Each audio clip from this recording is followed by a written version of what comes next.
to cause that to happen to me.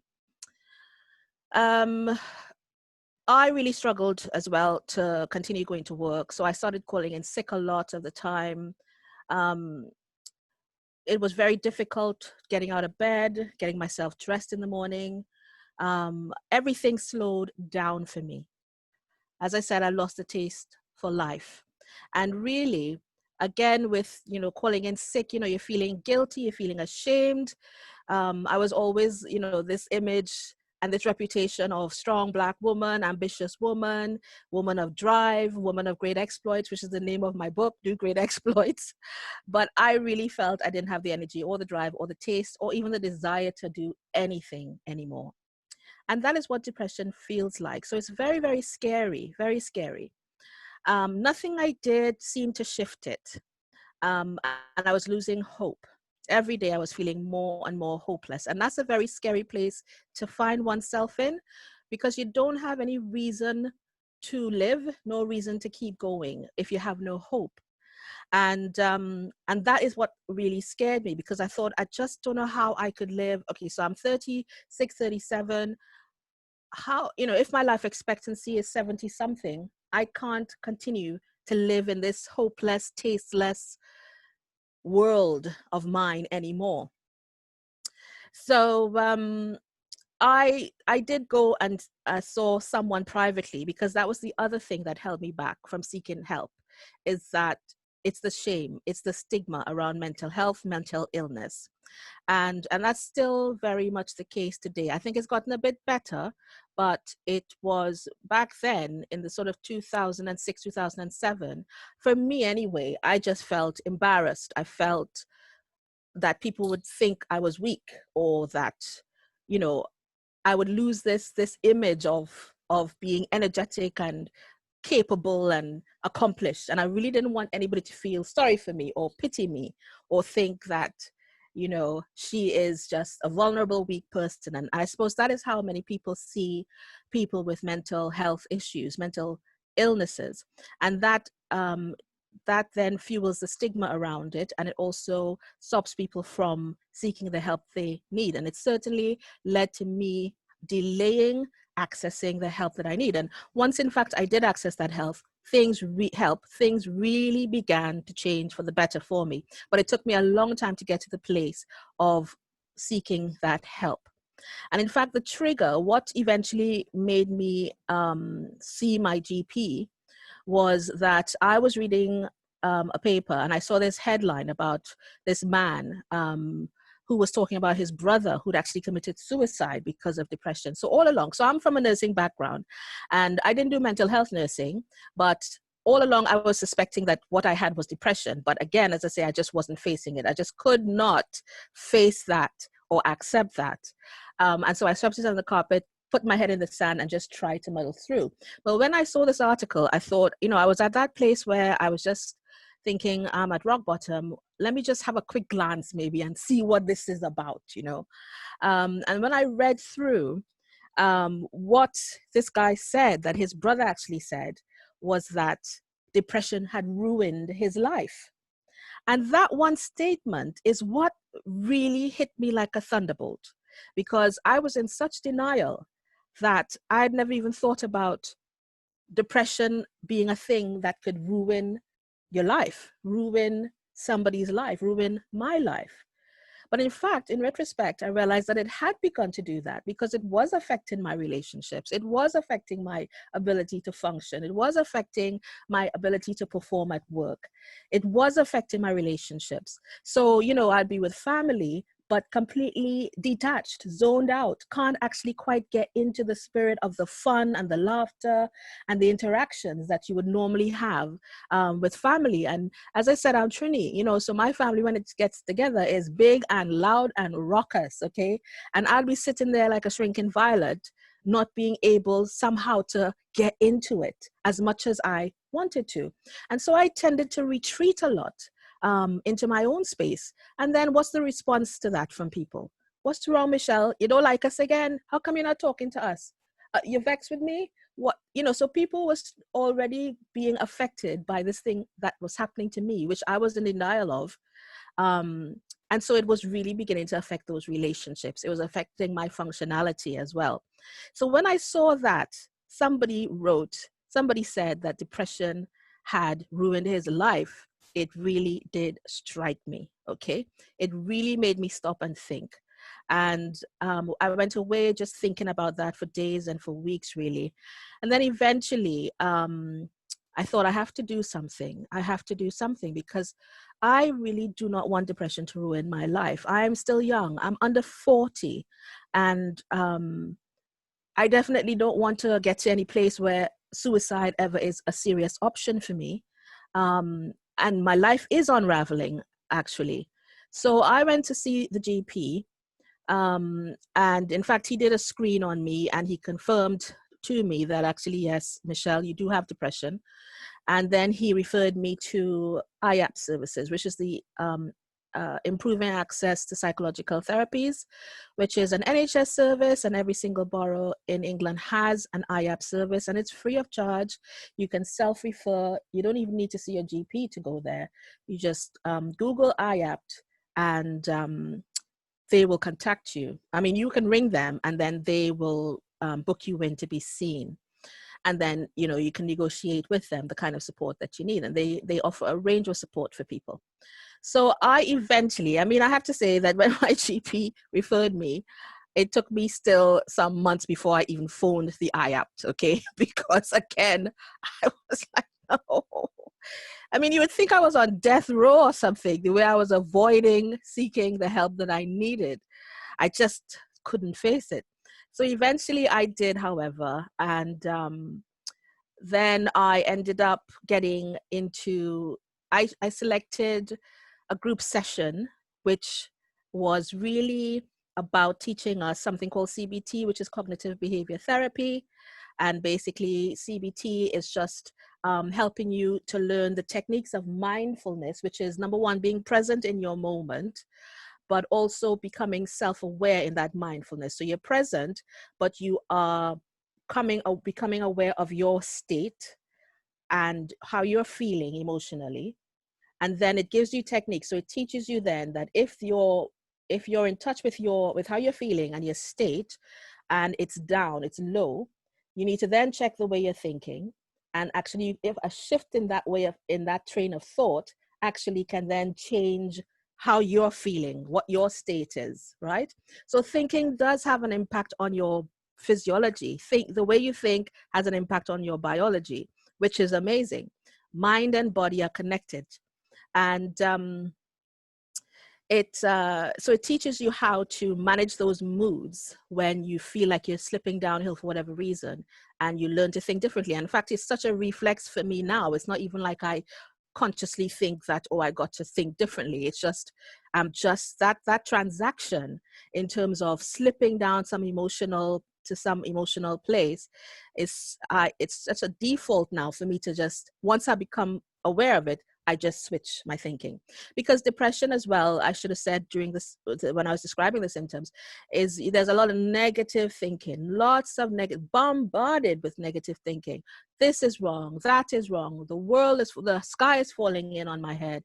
Why do I feel this way? There's a lot of self-condemnation as well, I think, a lot of judging of oneself. Why can't you just snap out of it? Why can't you just feel better? Why can't you just get up and do what you need to do? So you're continually berating yourself, telling yourself off, instead of really being compassionate towards yourself. So apart from CBT, my GP suggested that, in fact, I should probably start some medicines with him. And I agreed, because in fact, there was one stage where we did the medicine only, and it helped for about 6 months, and then the medicine stopped working. So the second time I saw him about it, that's when he referred me on to the IAP service. And he said, Michelle, the thing is the combination.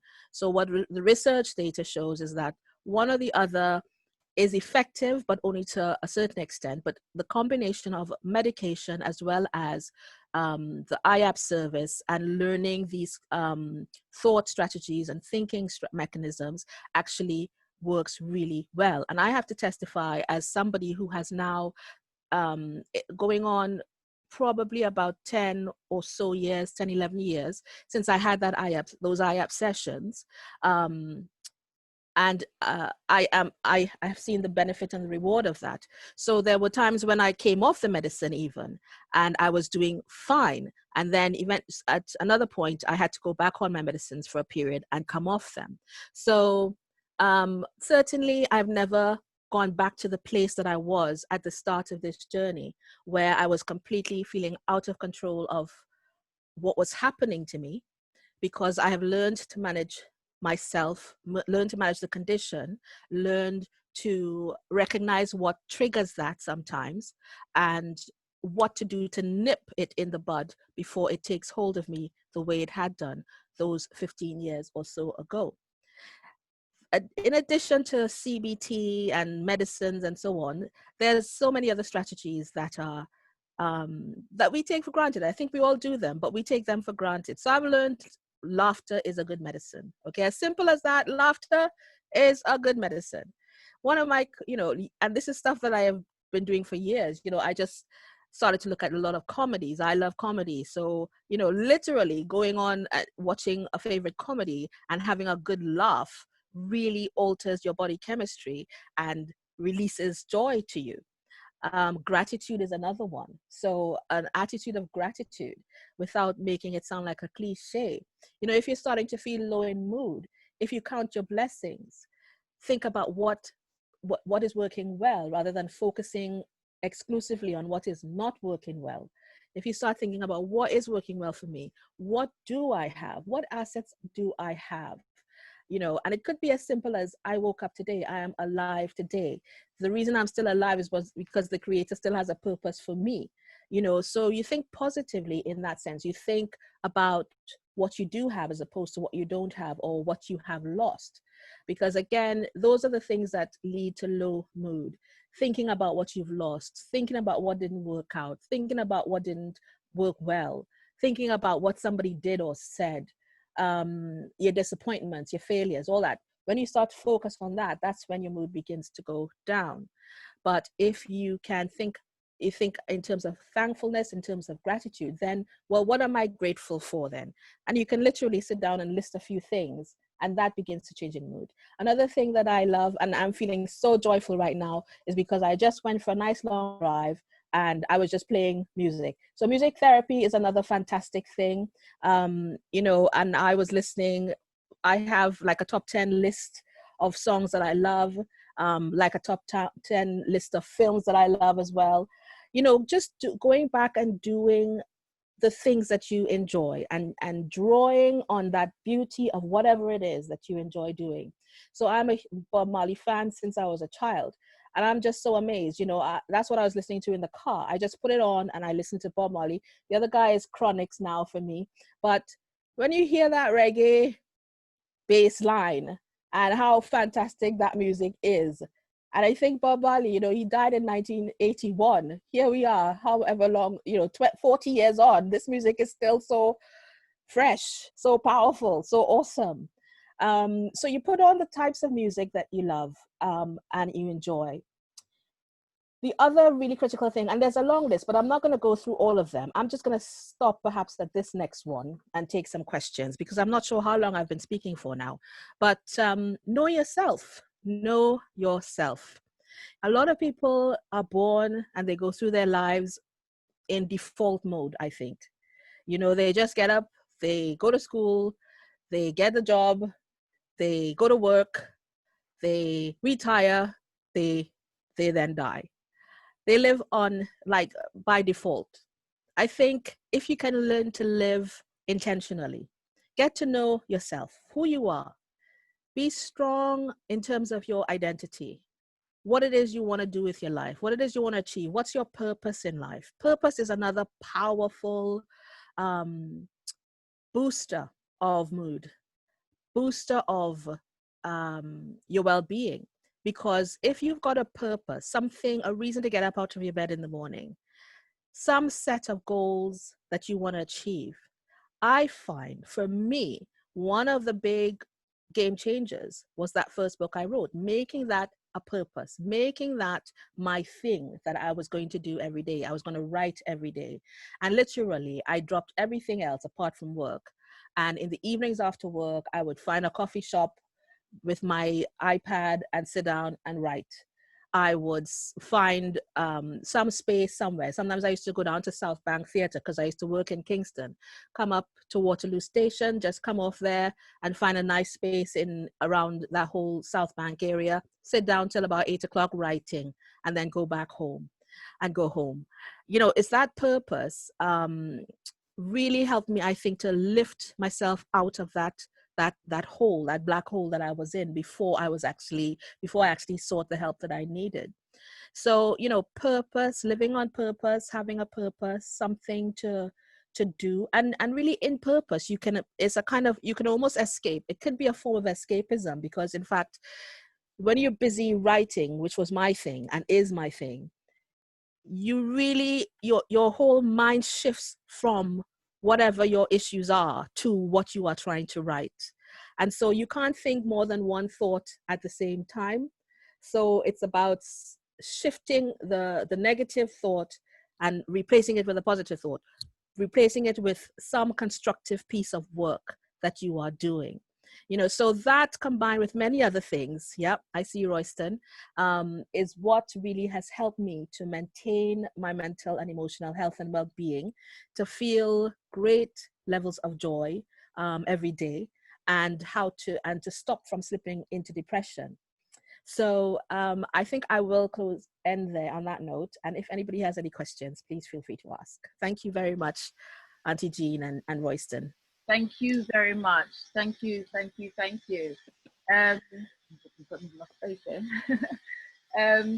Anybody got any questions? I was going to type it up. Hi, it's me again. I was going to type up, but I can just ask, right? How do we get hold of you? Are you on social media? Are you? I am, yes. So my Instagram and Twitter is at Ms. H.M. Johnson. So at MSHMJOHNSON.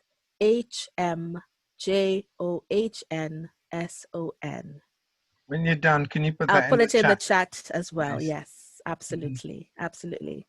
So join me there. And I do a lot of videos, and I suppose it's all part of what I do as well to keep my emotional health and strength.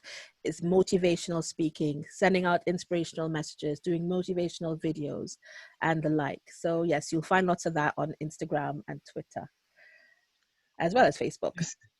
You said people were saying to you, snap out of it. And we as a people have a struggle to get beyond the stigma of mental ill health. And often the direction we get is snap out of it, behave yourself, do this, you know, and it's commands, but not support, not guidance. Can you say any more about that? Absolutely. And that's another key principle, if you like, or strategy in my resilience and my well-being, is finding two friends. I selected two friends of mine, and this is probably a good 10 years into depression, or more, in fact, because it was only 2 years ago I told the first person that I had depression, and had a chat with them about it. So you definitely need that support. You need to have allies. You need to have a close supporter. And I have two dear friends who I have told my story of depression, who are now invaluable to me. People that I could call, people I could talk things through with. And sometimes, I mean, there's one of them in particular I speak to every day or twice a day or more. And it's not even about depression or feeling low or anything like that. It's just somebody I could talk and be as hilarious with as I want, and feel completely accepted, not judged, not condemned, none of this snap out of it nonsense. None of that I get. It's just compassionate responses all the time, supportive responses all the time. It's very rare that I actually have to call and say, I'm really feeling rough today. And I have done it a couple of times, but what you then get is someone who just listens to you on the other end of that phone without trying to jump in and give a solution or say this or say that, just listening. So I would suggest that you be very careful about who you select because, again, of this stigma. I have had really bad reactions from people that I thought would be more mature, really, in how they respond to this, right? Being called weird or, oh, so that explains why you're so strange. But sometimes, all this stuff that makes you feel. And I suppose people need to understand that mental illness is like a physical illness. You don't, if somebody tells you I got diabetes, you're not going to be like, oh my goodness, how weird, how terrible, or judge them for it. Or if they've got cancer, if they've got something else. And yet, if somebody says they've got depression or they've got some other illness, whether it's schizophrenia or one of the others, you get this sense of, oh, something is definitely wrong with that person. Stay away from them. So I think that's why you have to be careful in selecting your friends. So I took a long time, as I said, up to this day, even my mother and my father don't know I have depression. So I'm still coping with coming out of my own closet. But I'm selective about who I tell. And as I've gained confidence in that, here I am speaking to a whole group of strangers about depression when I couldn't even speak to my GP about it. So thanks, Royston. That's a great point. That's brilliant. Anybody else got any questions? Anything? Yes, Nathaniel, Nat Narai. You see my government name now. I can. Greetings all, and uprisings to all. Sister Michelle, first of all, just uprisings to you. Thank you. I'll be brief. I had two questions, but you kind of answered the first one. Your engagement with the IAP service, I'm not sure of which borough, but I've been engaged with and worked for the Wandsworth borough. Okay. Talk Wandsworth. What was your experience like as a melanated Black queen going into mainstream NHS service? Yeah. Okay. So I work for the NHS. Okay. So I understand the question that you're asking. But I will also say that because I work for the NHS, I know how to get the best out of it. Okay. Yeah. I've had opportunity to tell doctors ask them how do vulnerable people cope with you and your behavior, so I understand exactly what you're saying. So, number one, I was working in Brent and I didn't want to go to a Brent IAP service for fear of, or for concern that I could meet patients there who then knew me because I did communications and engagement. So I asked the IAP service if I could be seen in a different borough. And in fact, they were really helpful. But again, I identify myself as an NHS staff member. So I ended up going to Victoria. So I don't know if that is, I suppose it's not your borough. Forgive me. I don't even know what borough Victoria is in. But there was a service near Victoria Station that I went to. Long trek. Sorry, Westminster, is it? Yeah. Long trek, really, to South London, to south of the river for that. The thing is, my experience of being a patient in that group was that I did feel that I wasn't the only Black person in the group, but I did feel that the leader, the facilitator of that group, we were invisible to her. I would say that. I felt invisible to her. I had to speak up very assertively many times to sort of really get her attention half the time, because I think in her natural way of doing, she was just relating well with people who were non-Black, non-BME. And that's what I did notice that. But again, being I'm a senior person in the NHS, I understand those issues and I can fight through and get myself heard. But I recognize that for people who are not as assertive or as confident, it will be a struggle. Yes. I don't know if that answers your question, Nathaniel, but it certainly does. I've had a similar experience, and working for IAPT, there was a reduction in staff. There was an increase in demand. The pressure was building. I, similar like yourself as an NHS professional, occupation and sought to have counselling just to deal with the stress of the pressure of work. Yeah. And yes, there is an extra kind of awareness you have, I guess, in working within the institution. But it's just in commitment to and acknowledgement that you're actually trying to seek help at the same time as fighting for what you are trying to stand your ground with. Yeah. And it's like, where does that It's energy? not fair. It's not fair. Absolutely. It really isn't fair. That But you, as a patient, feeling vulnerable and unwell, have to fight or demand or work that extra bit harder to get the care and the attention that other people would get without having to try. You are absolutely right. Yeah. Yeah. I would just say, though, reach out to them. I think certainly right now, during the COVID lockdown phase, a lot of the engagement, feedback we received, not just in Northwest London, but across London, and I'm sure across the whole country, is, mental health has featured hugely during the COVID lockdown. And I think it will continue to do so going forward, simply because of the lockdown effect. In addition to which, we had the George Floyd issue that was deeply traumatic for all of us. And so I anticipate, and I think the powers that be in the NHS also anticipate, that over time, long term, we are going to be seeing a lot of psychological effects around that have come out of the lockdown period. And on top of that, the George Floyd and the Black Lives and all of the trauma that all of that COVID, as we know, COVID affected more BAME people, Black, Asian, minority ethnic people. It affected us disproportionately as well. So when we're talking about not just infections, but even deaths, so we're talking about the bereavement issues around all that as well.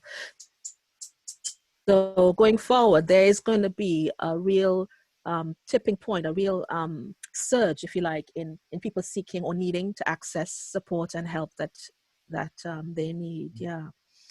So I'm just, hopefully the NHS will be ready to cope with that going forward.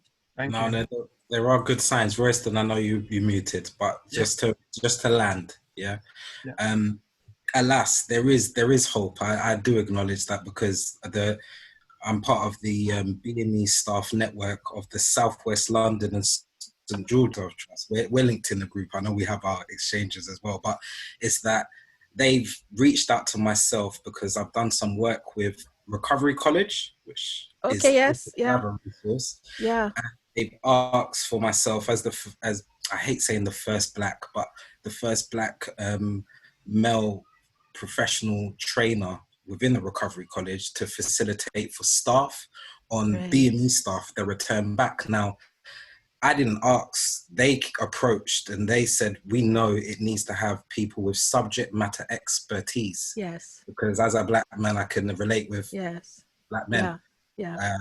So we're also having a Black woman. So it is fantastic, some of the work that's been done. And the second question, just if you want to. Oh, no. Thank you.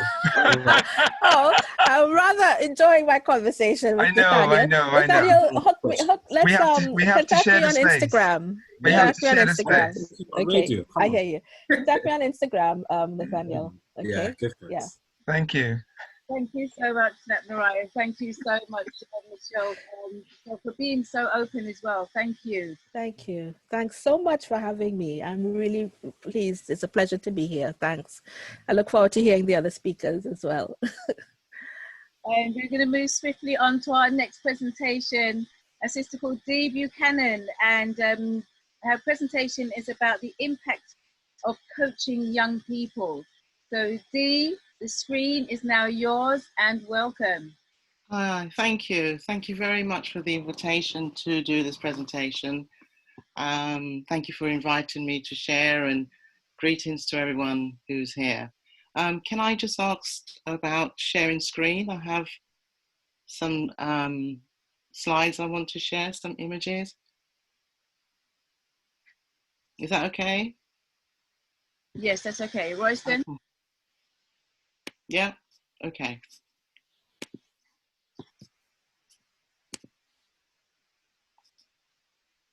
Okay, because I just wanted to have it ready while I'm talking. So you can all see the screen, yeah? So it's about the impact of coaching young people. And the reason why I feel it's important to talk about young people is that often we don't actually, well, when I say we don't, I'm just making a suggestion there, but young people, you know, go through a lot of issues, whether it be in school or whether it be at home. And I found as a teacher that a lot of these issues are not dealt with. So if I just go back and tell you about my background is in education, and I have been in education for over 30 years. I started my first organization back in the 90s due to the, should we say, the exclusion numbers that just kept rising. And if you notice, nothing's changed. And I actually supported parents in education, working alongside authorities and other agencies. But I'm really pleased now to see so many agencies and so many organizations dealing with this, because children and parents need this support because of the system that we're in and because of the system that the children are in. So I became a teacher after that, because I felt that I needed to be in the school to kind of support the children that I'm trying to help as well. So I became a teacher and taught primary age school children. After leaving teaching after about 10 years, I started to embark on a coaching career and spent over 2 years learning my craft, as they say. So now I'm a certified personal coach. I'm also an academic coach. What that means, academic coach, is that as a coach, I go into schools and I support children academically, as well as personally. So I have a kind of a double experience that I can give to the children within school.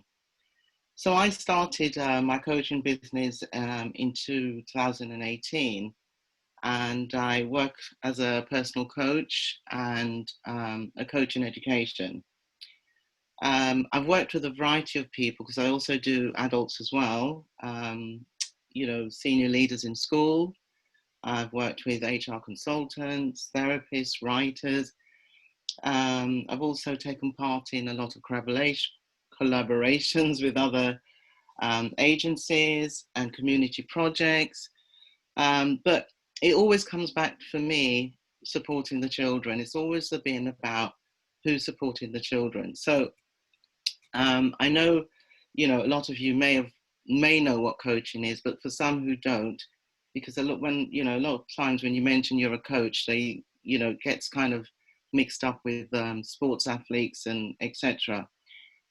But for me, coaching is where you do stand together with somebody and support them all the way in order for them to achieve what they need to achieve. So when it comes to young people, I'm like that, you know, their supporter in supporting them, you know, to actually, you know, progress to where they should progress, or progress to where they want to progress.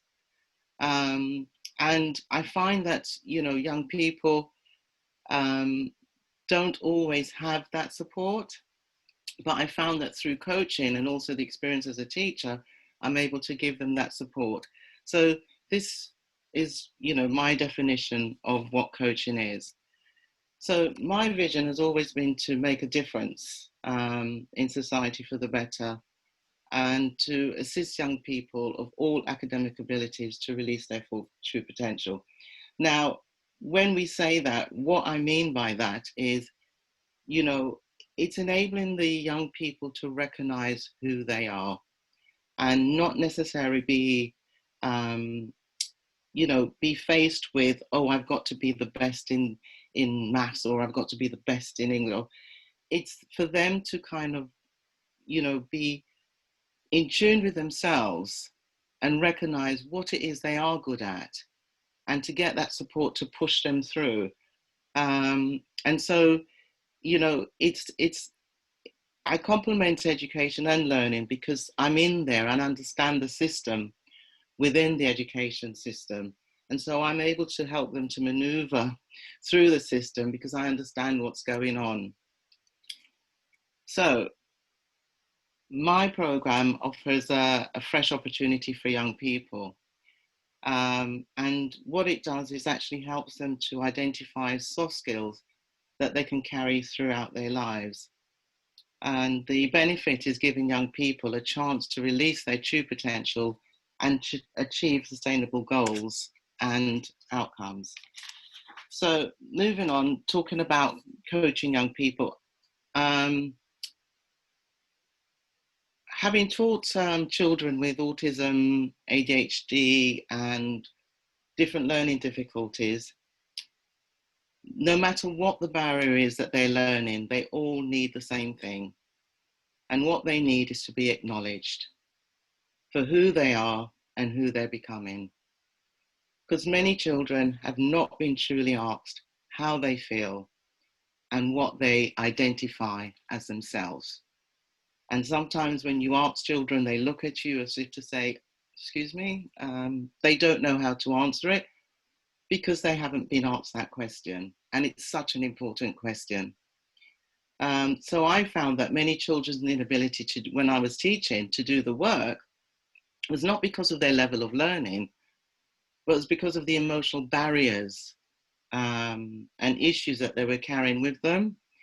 And, you know, the excuses they made about I can't was actually having a conversation with them, finding out that the issues was that they couldn't. It's not that they can't, but they just didn't have the confidence to try. And so it was a lack of self-esteem and a lack of, you know, self-worth that kept them back. It wasn't their intelligence at all, because all children are intelligent, all of them. It's how you approach it. And what happens is a lot of them get labeled wrongly.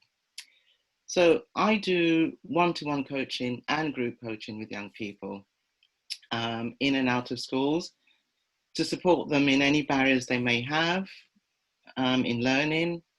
I support them in recognizing who they are, their abilities they have to succeed, and the progress that they can make in their lives.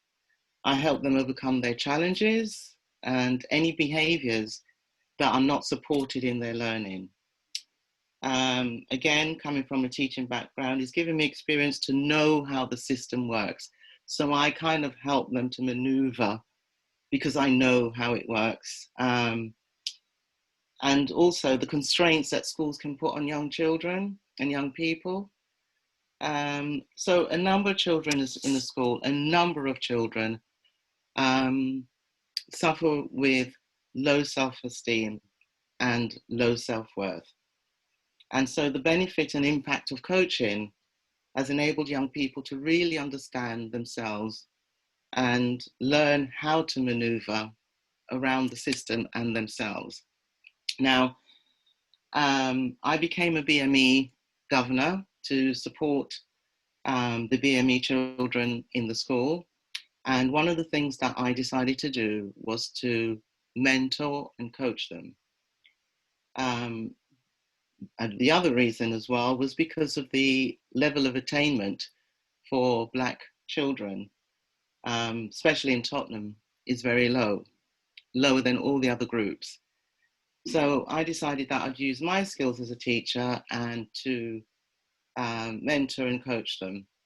So I took students working, GCSE students who were doing their GCSE, and they came to me not knowing how to actually, some of them not knowing how to, you know, revise. They had family issues, and again, a lack of self-worth. But they were all capable students. They were all capable. They had dreams. They all knew what they wanted to do, and they all had plans for what they wanted to do. But the issue was, how am I going to get through because I won't have the results. So once, you know, I started supporting them, I noticed that they started taking ownership and responsibility for their own learning. They started to have aspirations and wanted to achieve their best. I also saw a shift in their confidence. There's lots of stories I can tell with some of the students who, you know, took their mocks and achieved a lot more than they thought they would achieve. There's another story with a young lady who they weren't sure she was even going to turn up because she was absent most of the time. Very able young lady, but again, family issues prevented her from doing what she needed to do. But she actually turned it round, and she came out with 8 A's and an A star. Because they began to have belief that they could succeed. And then what happened is that the other students, you know, started, oh, why can't I be coached? You know, because the girls were coming back, obviously, and telling them that, you know, well, I think they were telling them they were having such a good time, but, you know, they were coming back and obviously, you know, showing them that this, you know, I learned this and I can do this. And so, you know, they began to actually feel that they wanted to join in. You know, just a side note, I was actually nominated for Governor of the Year for the work I did with these students, because it was, you know, even the head teacher, you know, I don't know what you did, but, you know, something shifted in them and they went on to perform. And I was so proud of them. I spoke to a couple afterwards, kept in touch with them. And one of them, you know, as a feedback, I said, oh, you know, what is it that you learned? Or can you tell me, give me feedback of what, you know, what did you get out of this? She said, well, it really was a kick up the arse that I needed, you know. So it goes back to what I'm saying. They all have dreams and they all got talent, but they need the support for that to come through. So I've gone on to some. So just moving on to another group of children that I worked with. And these were Year 9 students. They were made up of two different backgrounds, Black and Turkish. This was actually in a school. And I was asked to actually work with them because they were, again, on the brink of exclusion, not, you know, working to their best ability, or their behaviors were challenging, all different things that was going on for them. So I came in and I did one-to-one with them for about half an hour. And, you know, it was really interesting how they just took to it. And they just actually, you know, one of them, I think actually, just going to give you some of their feedback, where, you know, she was, you know, really, really struggling with keeping her temper and used to flare up a lot because of the conditions that she found in the classroom pertaining to the teacher. And so it came to a point where she was, you know, on the brink of exclusion because she couldn't hold it down, or she felt that she didn't need to. But having, you know, coached her and supported her, she began to realize that, you know, she doesn't have to, you know, she doesn't have to let people get under her skin. That's what she's written here. You know, she's learned not to get people under her skin.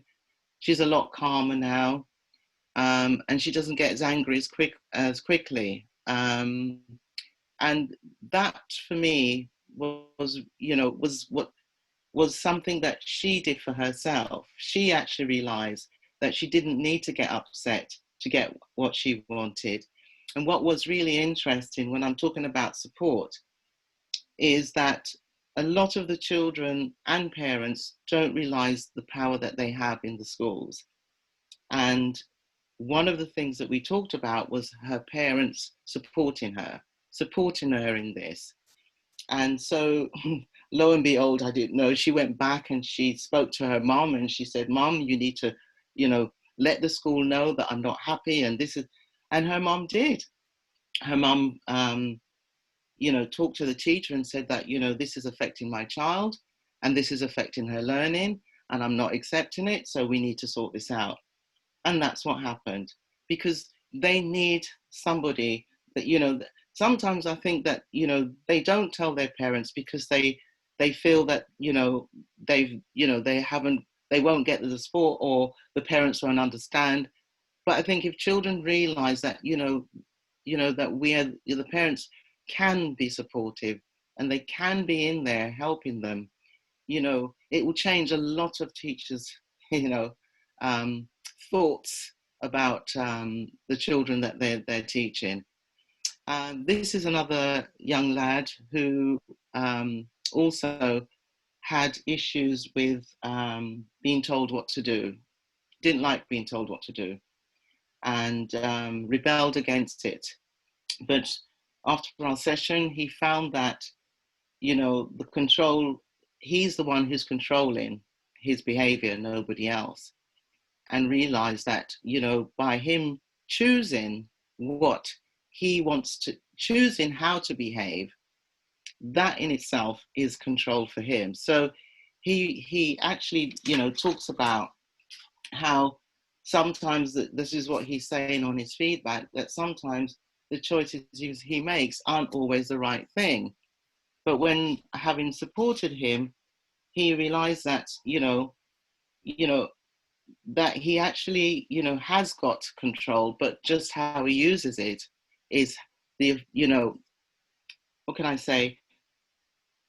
You know, for him to realize that everything has, you know, every action has a reaction.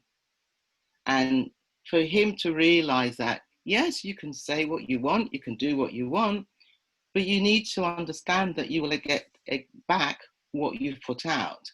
So what you're putting out is exactly what you're getting back. So when they say, oh, the teacher's on me, I said, but what did you put out there for the teacher to come back to you? So it was that kind of conversation. But what I liked about his feedback was that what he said at the end was that everyone, when the question was, would you recommend coaching to your friends and family, and why? And he says everyone, because everyone needs to talk with someone and it will make them feel better. So that was his way of, you know, it was his space. He told me that he felt that was his space. And finally, this is a young lady who also had lack of self-esteem and self-worth. But when she realized the amount of skills that she did have, she started to find that she can actually, you know, like she said, it helped her get back into lessons, because she felt her self-worth was so low that she felt that she had to compete with the rest of the children. But when she realized that she did have skills, they may not be the same as the others, but she had skills. And the skills that she had, she recognizes something that, you know, she's quite proud of. So there she says she's, you know, she goes back into her lessons and she's getting on with her education. You know, so you know, the impact for her was that she was now more confident and comfortable, and that she can now speak her own mind.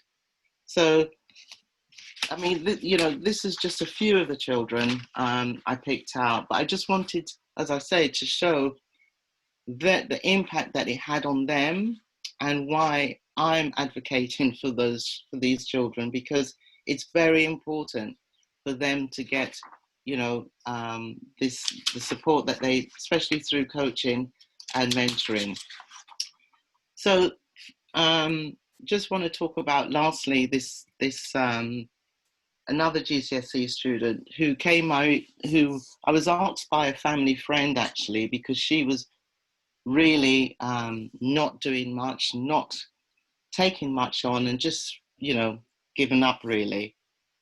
After the first session, she actually sent me a text message and said, you know, I just, you know, I'm just so glad and so happy, and, you know, I just can't believe what, you know, what is this you're doing, you know, that kind of thing. But, you know, after 6 sessions, she was able to, you know, to actually, you know, talk about the impact that it had on her life. And then, you know, it's so nice to say that, you know, she feels that everyone should get coaching because of the impact that it gives, you know, and how she felt. And I just love the last line where she says, it's helped me in all aspects of my life, improving myself, you know, and having a broad minded mindset. So, you know, it's able to give her, you know, more understanding about herself and looking at things in different ways, you know, and just working with who she is and what she's got rather than what she's not, you know, like Michelle was saying, working on the things that you are and not the things that you're not, because this is where children get stuck in the system, because it is competitive and they're always having to do assessments and they're always having to look at, well, who's got the top marks, you know, you need to, fine. But a lot of children, you know, don't have the emotional stability to deal with that. And so they will look at it and they will put it on themselves and start to think that they're no good and that they're rubbish and they can't, you know, they must be, you know, there must be something wrong with them because they can't do it. And that's not the case in all of the children I've worked with. That is not the case, and it takes, you know, it might take, you know, a couple of sessions, but they're beginning to do begin to see how much skills they've got and what they've got. I mean, they may not be, you know, academic, but some of them are very creative. You know, some of them, you know, are, you know, in the creative field of acting, you know, dancing. You know, the fact that, you know, that they need the maths and English, yes, I quite understand. And I often tell them, you need that in order to be able to do what you're going to do anyway. But, you know, for them to actually focus on what they could do, what they can do, is so much more productive for them, and it's so much a good, you know, a positive way for them to go forward. So, yeah, so that's, you know, she's one of my favorite feedback, you know, just by how she's written it. So now I'm actually doing a self-development for young people. This is, you know, this is for, you know, during the COVID, and it's looking at, the program is actually to cover the skills that, you know, we call them soft skills, but you know, they're kind of essential skills. And the program covers things like listening, initiative, goal achievement, motivation, resilience. But what's really nice, I had a session yesterday with them, and what's really nice is now they start repeating the words. Yes, you know, what does that mean? Oh, that means I'm resilient, you know, which means that they're actually, the vocabulary of what that is and how that behavior affects it, they're becoming to get, you know, it's becoming, you know, a common language that they use. And, you know, it's I mean, we're, what, 4 weeks in now, but already some of the parents can see the shift in their confidences. The children really enjoy it, you know, the thumbs up and, you know, exciting, you know, inspiring is the feedback that I get. And just to really, just to end, to show you, you know, development of children. This is one of my, I call it my first international client, because he's actually from Trinidad. Yay! And we talked about 15 years down the, you know, journey, and where they wanted to see themselves in, you know, their vision in 15 years time, which to us doesn't sound a lot, but when you think he's 10, and to start them thinking about what their future looks like and have it there ready, you know, that they can see visually, and then doing it themselves. This is something that he did himself, and I was so proud of him because he really took it on, and, you know, really, you know, you could see all the things that, you know, he's aspiring to become. So I was very impressed with his homework. So I'm showing you this really because, you know, 4 weeks ago, he probably didn't know or didn't realize how important it was to have a vision and to have something that you're excited about and something that you want to work towards or progress in. And so it's given them the instruments and the tools that they will always be able to use. And this is why it's important to support children like this, because they need those tools. And thinking about what Michelle was saying, you know, a lot of those tools that she has, you know, this is what we should have been taught, how we should have been taught to have these tools all through our lives, not just when we feel ill, but this is part of what makes us feel better. This is part of what makes us develop more. So yeah, so that's my story of the week with my group. So, you know, in conclusion, I think it's time for me to wrap up now, but in conclusion, I think for me, young people, you know, cannot develop and overcome issues they face on their own. That's not what I'm advocating. They need support.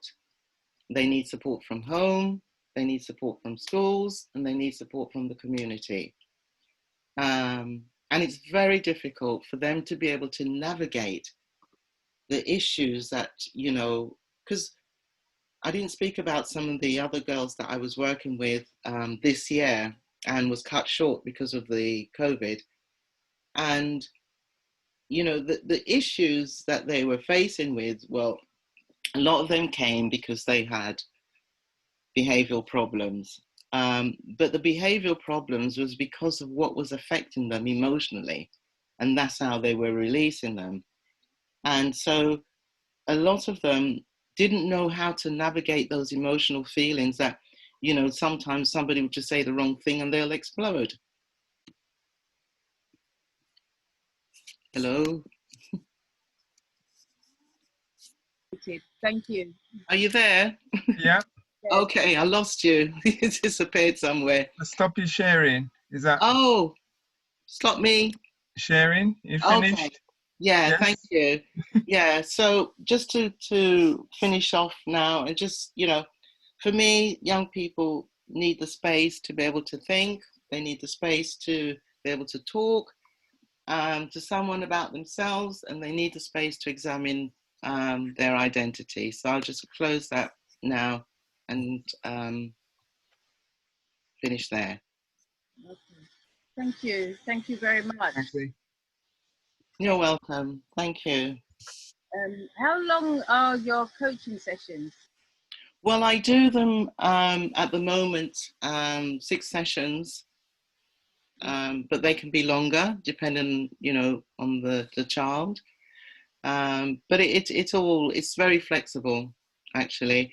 But like, you know, when I'm doing it as a package, it's usually 6 sessions because there is a lot of work involved in it. But yeah, I usually do 6, but it is flexible because sometimes the child needs more than 6. And when you say sessions, what's the duration? Is it a day? Is it an hour, 2 hours?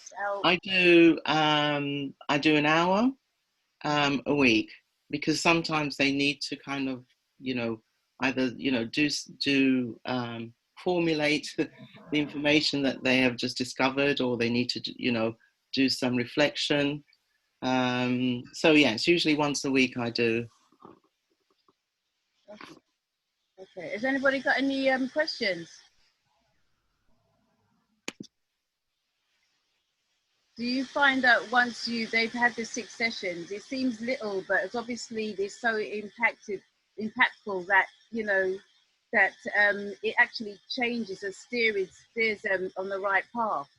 So you find that they don't need to come back? Well, I to be honest with you, the school that I was in with the feedback I was showing you, some of the children wanted to continue. And I felt really, you know, I think I would have preferred to have continued, but because of the contract that I had, but I do think that some of them will probably need, you know, more than 6. Yeah, definitely. So 6 is better than nothing, eh? Yeah, and you see, because they've got something that, you know, they can actually use now, in their toolbox, in their toolkit, you know, it's you know, at least they've got something that they can actually, you know, recognize when they have difficulties. Yeah. And it's better than sending our children to a Peru, because you usually find the children in the Peru are the brightest. Yes. They're just bored. Yes, exactly. Yeah. Exactly. That's exactly my point. Yeah. I think What would you say would be the general responses to from the parents of the children that you've mentored?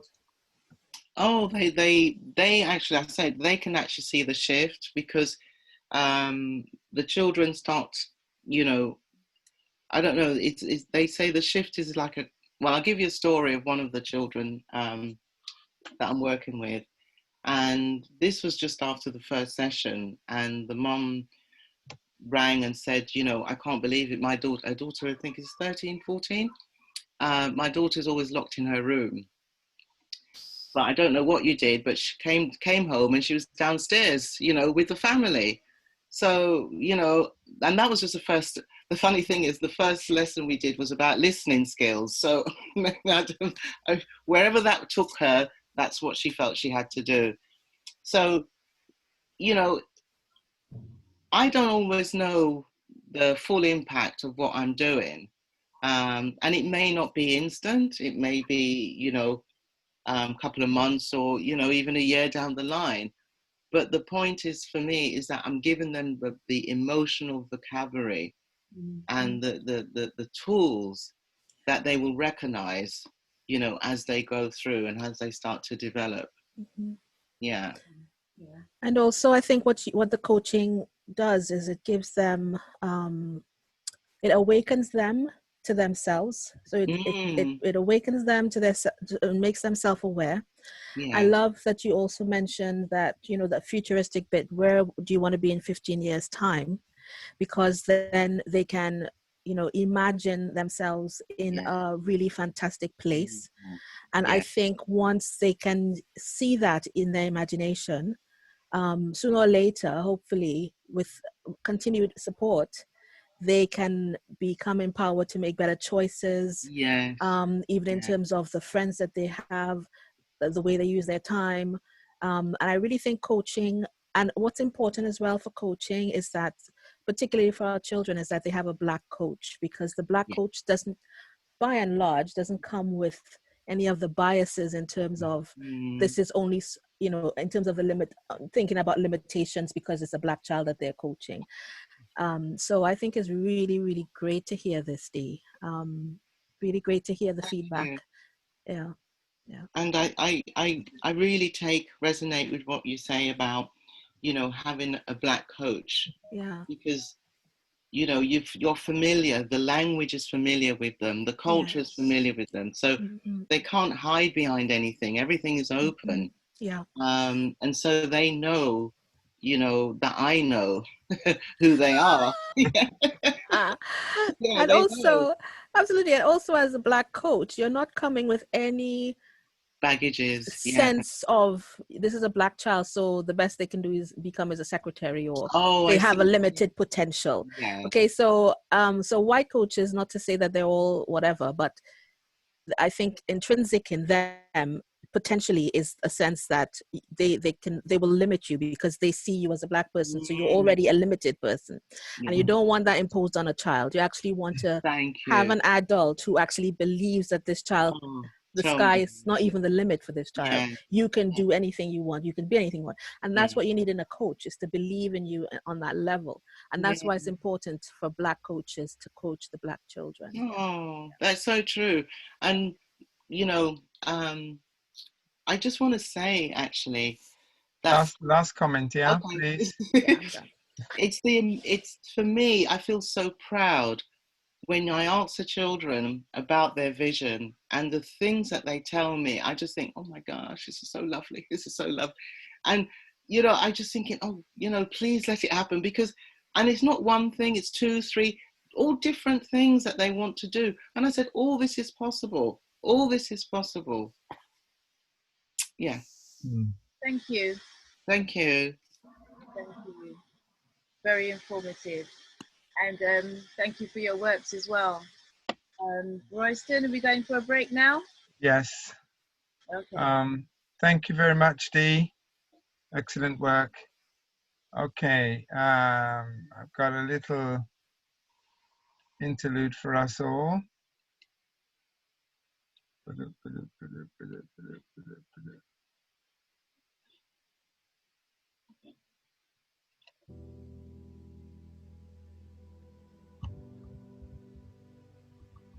Today, we're going to be discussing changes that we can make to bring long-term solutions to the systemic racism we as Black people have been facing in the UK that is not normally addressed. And since we have the platform now from the Black Lives Matter movement, I thought that it was really important for us to speak out about things that we normally just ignore and solutions that can bring long-term change to our community.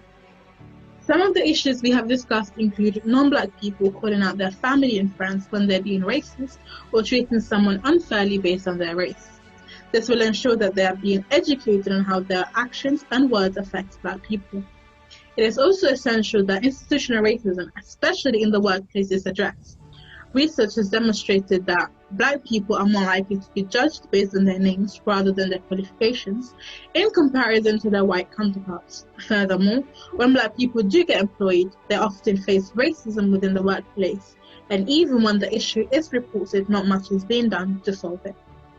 It is essential that all these businesses that are suddenly supporting the Black Lives Matter movement need to actually address this issue in the workplace and provide measures to prevent this. I'd also like to address the systemic racism we face in the schools. As a 17-year-old young Black girl, I have seen it affect a lot of young Black people through the fatalistic views of the teachers and the labeling. Sometimes they might not see how it actually affects the young people, and also the way young people are actually punished to deter them, that is supposed to deter them from their bad behavior, but it actually doesn't, because it's like the prison system. It's just made to punish people. It's not actually made to help them reform and to change. It's like a farmer that has an infection in his farm, cutting off only the infected parts but not actually taking them out from the root. So what we actually need to do is to push on schools to actually take performative measures to help young people that are badly behaved or that aren't always following the rules, because normally what you see is that they're not just they're not just bad people as they've been labeled. They're actually people that might have faced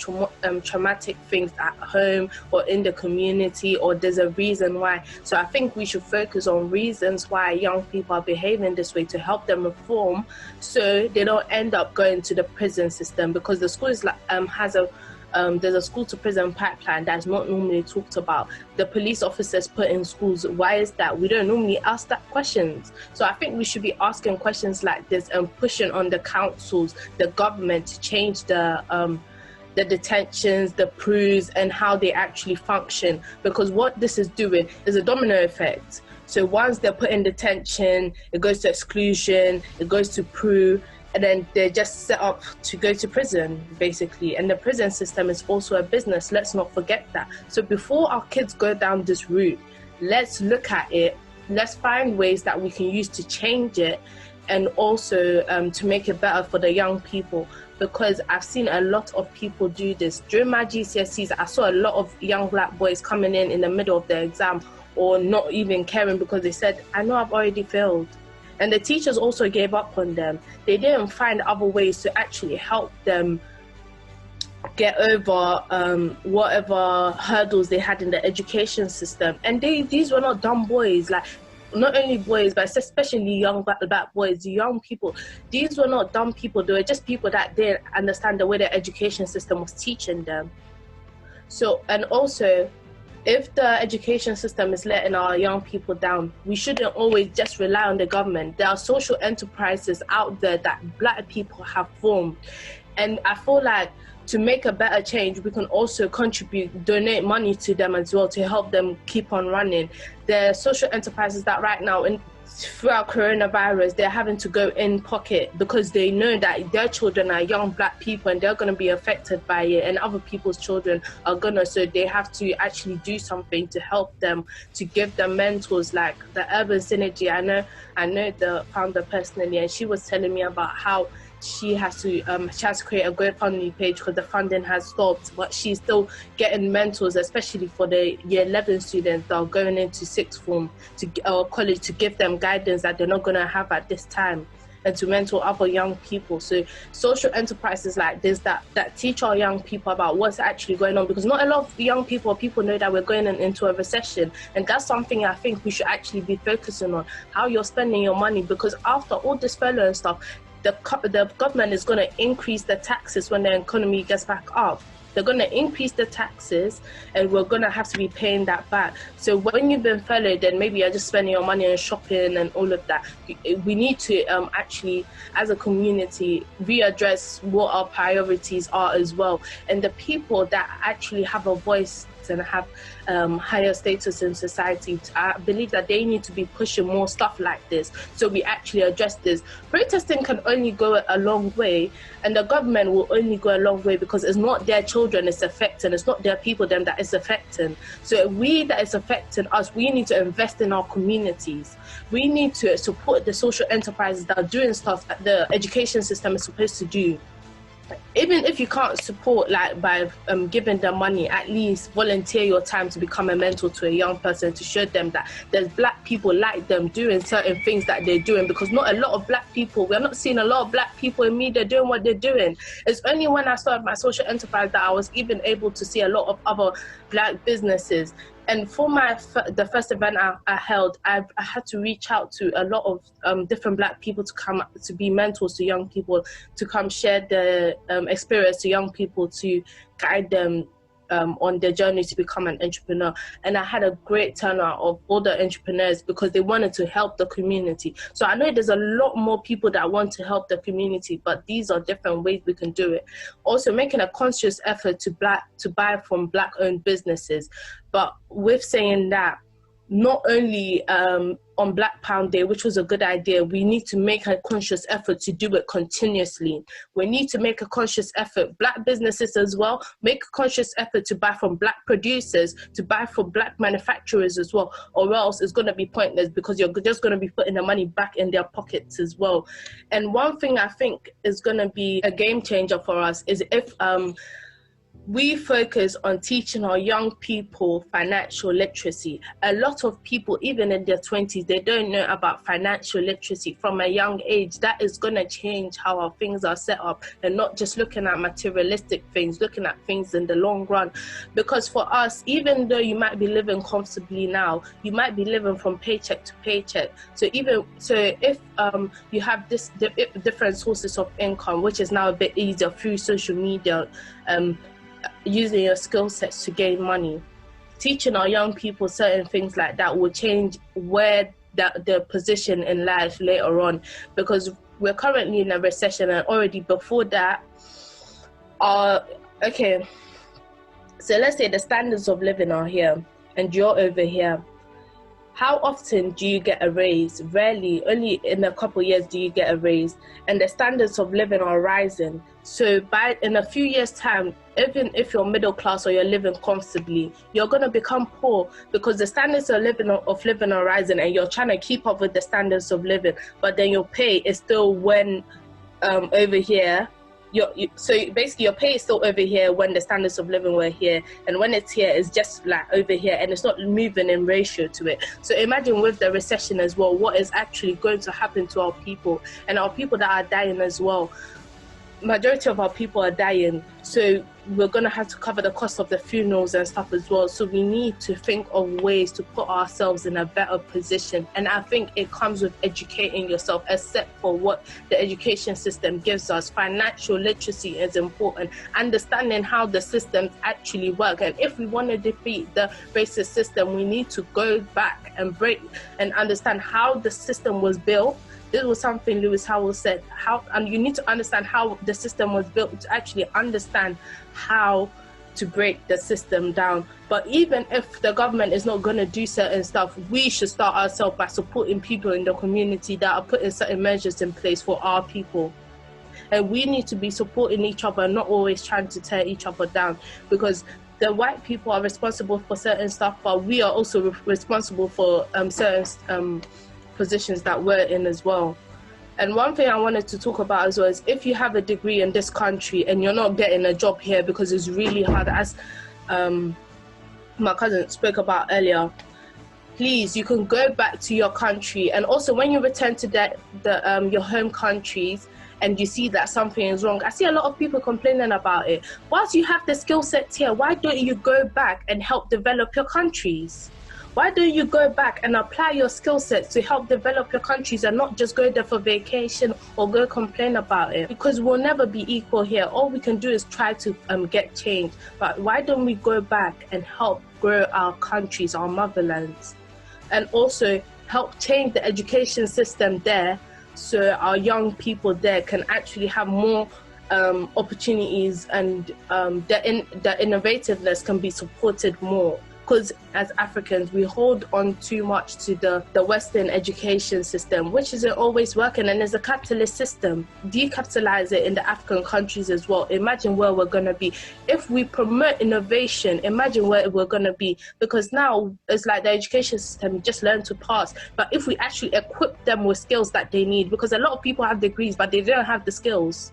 So if we equip them with the skills that they need, we're going to be on a different level.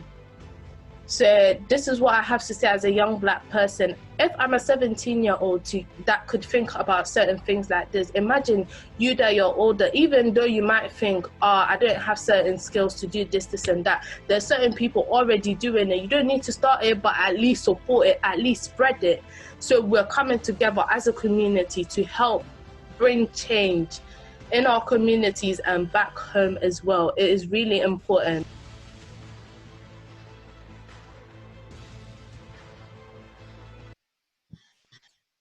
We need more young leaders like that. More young leaders. And I'm sure there's a lot more behind them. So it's for us to sort of like galvanize these young leaders and put them up to the forefront so that they can actually lead. Wonderful. What's her name, Royston?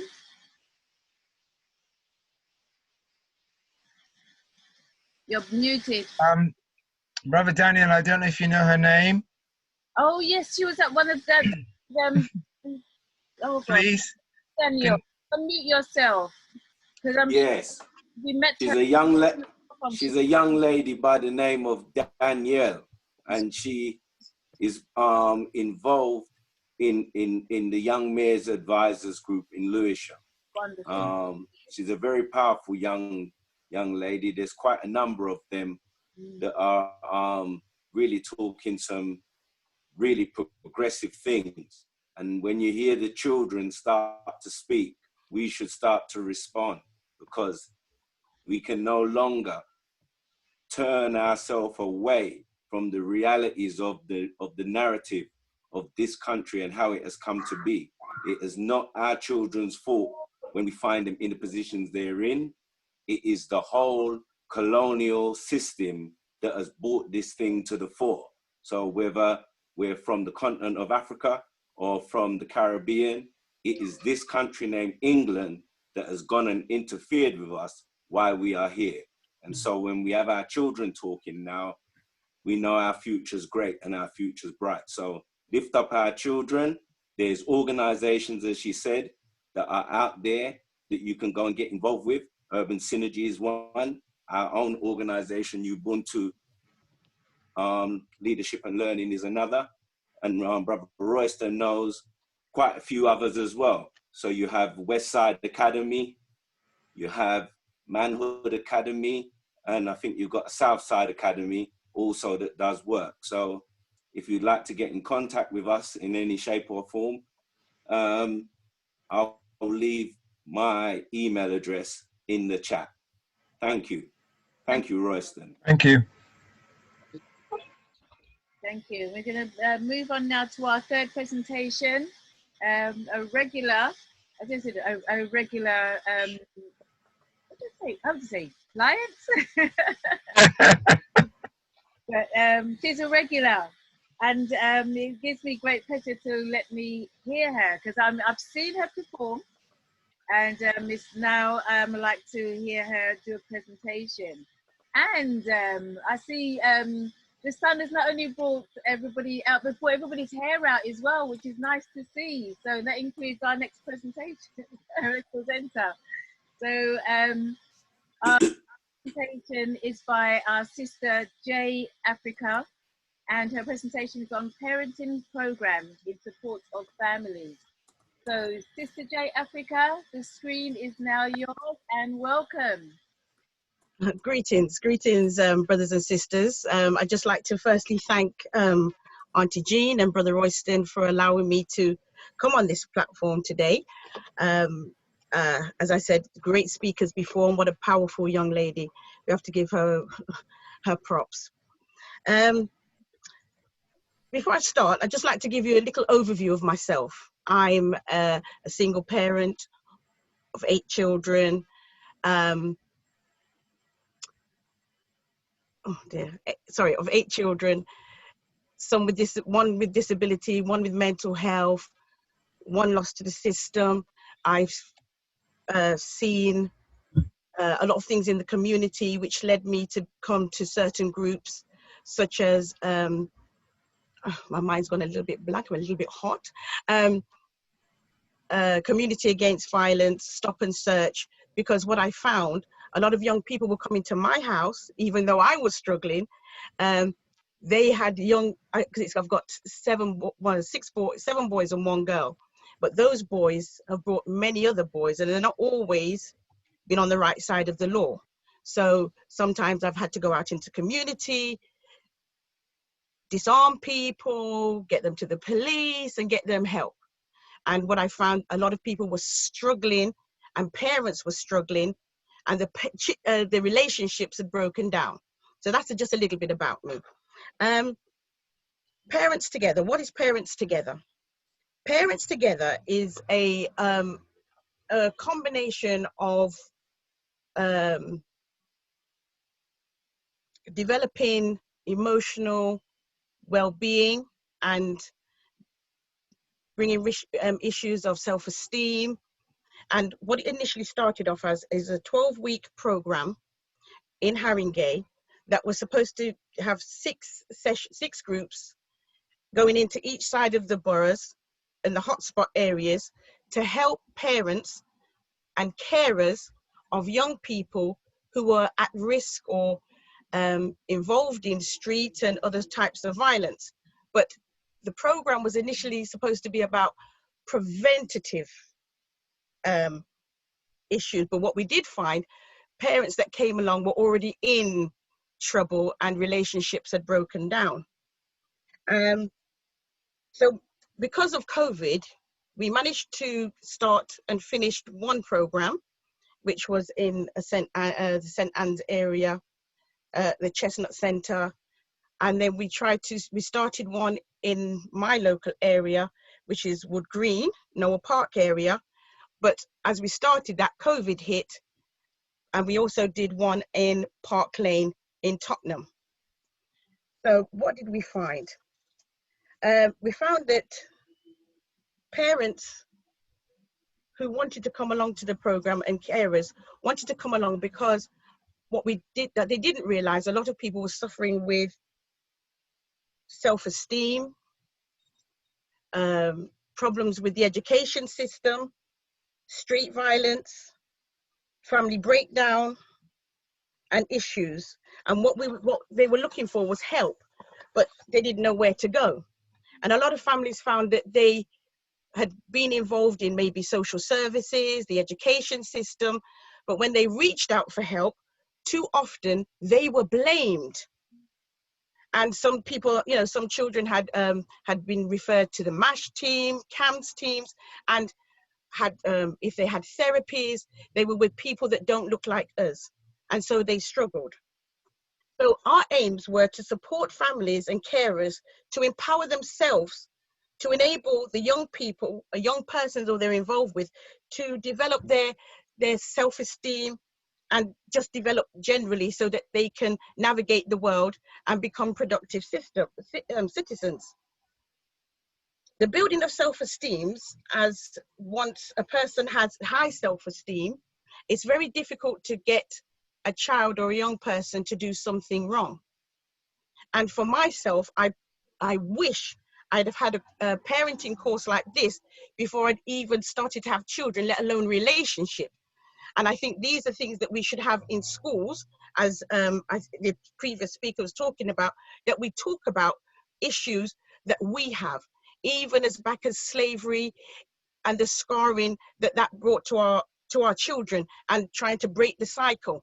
And we talked about issues of absentee fathers and mothers, drug dependency, depression, and things, all of these things which affect our children. And we looked at ways of how to de-escalate problems within the families and the fears that parents and carers had. We also looked at the parents, our own self-esteem and where we were at and what our journey was from home to here. And what we also found, which was very interesting, that a lot of people that even came from the Caribbean or from Africa that came to England, and the parents came first and left many children back home. And when the children came here, there was a lot of emotional problems, a lot of detachment, a lot of sometimes hatred, because they wanted to go back to where they'd come from, and they had no association with these two parents or one parent. They didn't have any connection. So this also brought a lot of problems. And we also looked at where our journey is in adulthood. Now, and we also looked at what are the issues that we, the parents, are carrying ourselves. Because a lot of the times when we look at ourselves, we then can help untangle our issues so that we don't pass that on to our children. As I said, we looked at the scarring and depression, and we explored a range of different emotional ranges. And we looked at the areas of anger, sadness, fear, joy, and love.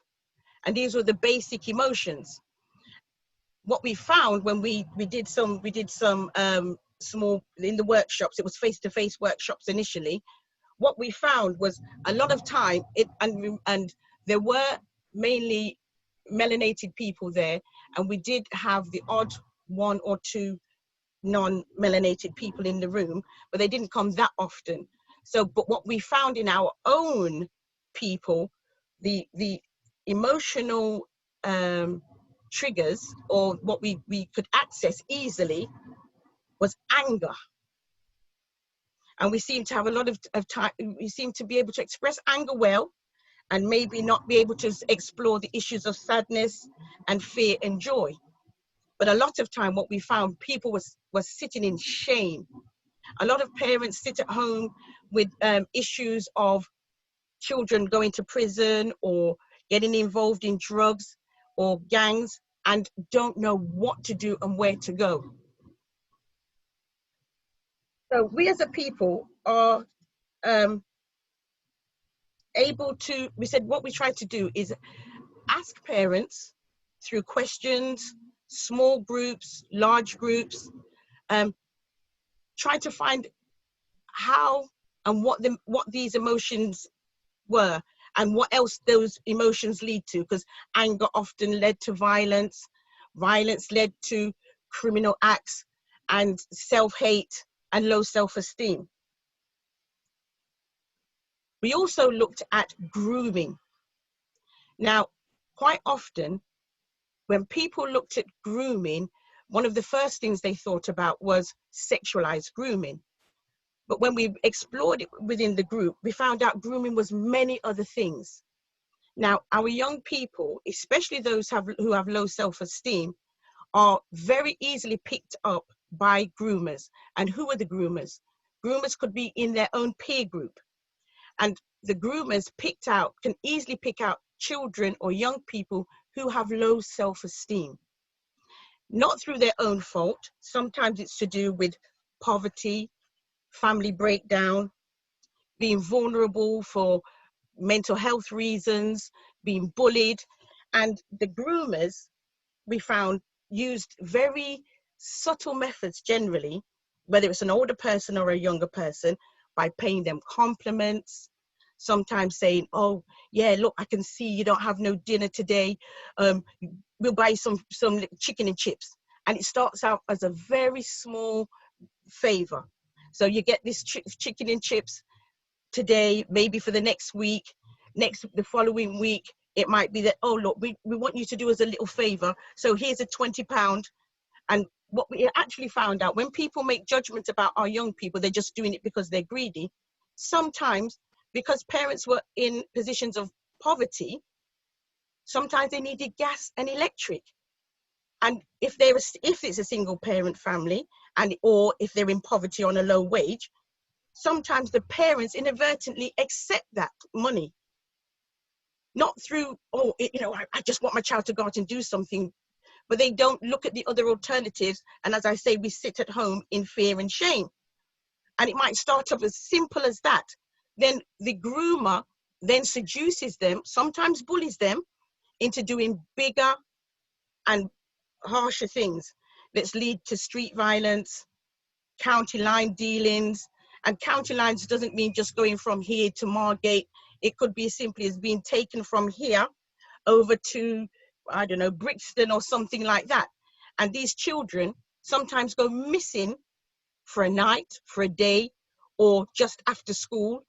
And it's very subtle. And sometimes if parents are not engaging, they don't even realize that their children are being seduced into this form of life.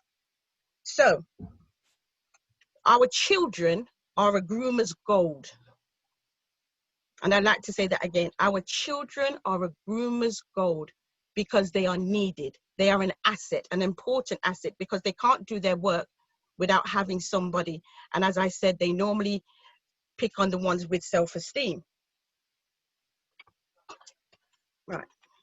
And we spent a lot of time on this issue of grooming, and also sexualized grooming, young girls being groomed by older males, being encouraged to give sexual favors to other people, and then being trapped in that cycle. Sometimes things have been videoed, and it was, so those are the things that we looked at as parents together. Also, we also said, we also explored a method of how to change people's self-esteem. And what we found, although we had a set program, a lot of the time we looked at our own self-esteem, because the young people flourish off what we do, and they watch everything. And as we said, the aim was to look at how we can prevent things, as opposed to coming in at the later end if there's a problem.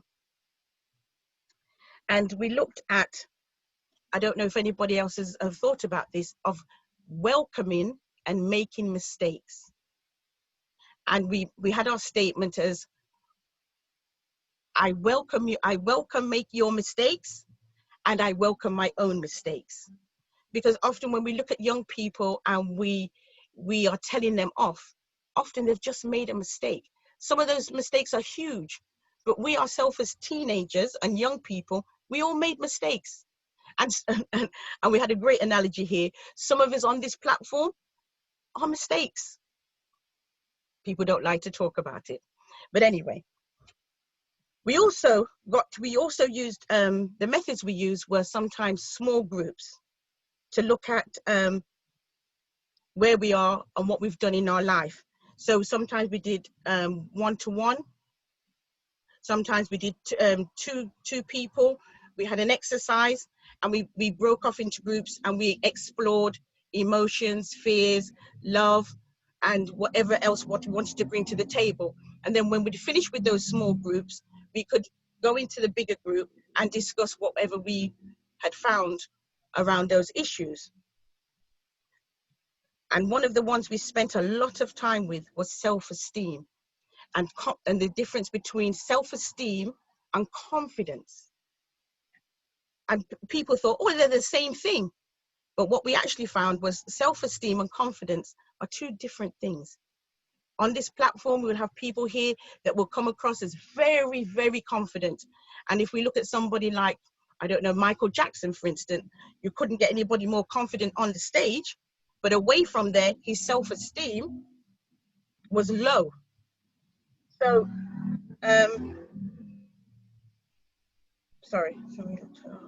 so we looked at also our education system, and I'd just like to put it out here. I'm not going to ask you to answer it now. How many of you on this platform who went through the education feel that the education system supported you and did you well? I just want to just leave that in the back of your mind. We'll come to that towards the end. What we found in the groups, that most people found that they didn't have necessarily a positive, especially in this country, a positive education system.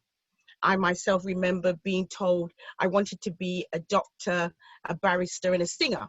But I was always told, I was brought up in Leicester, was always told that you could go and work in Woolworths, not Marks and Spencer, but we could just work at Woolworths as a checkout person, and don't ever think about getting anywhere big because, you know, you just can't do this. Black people can't do this.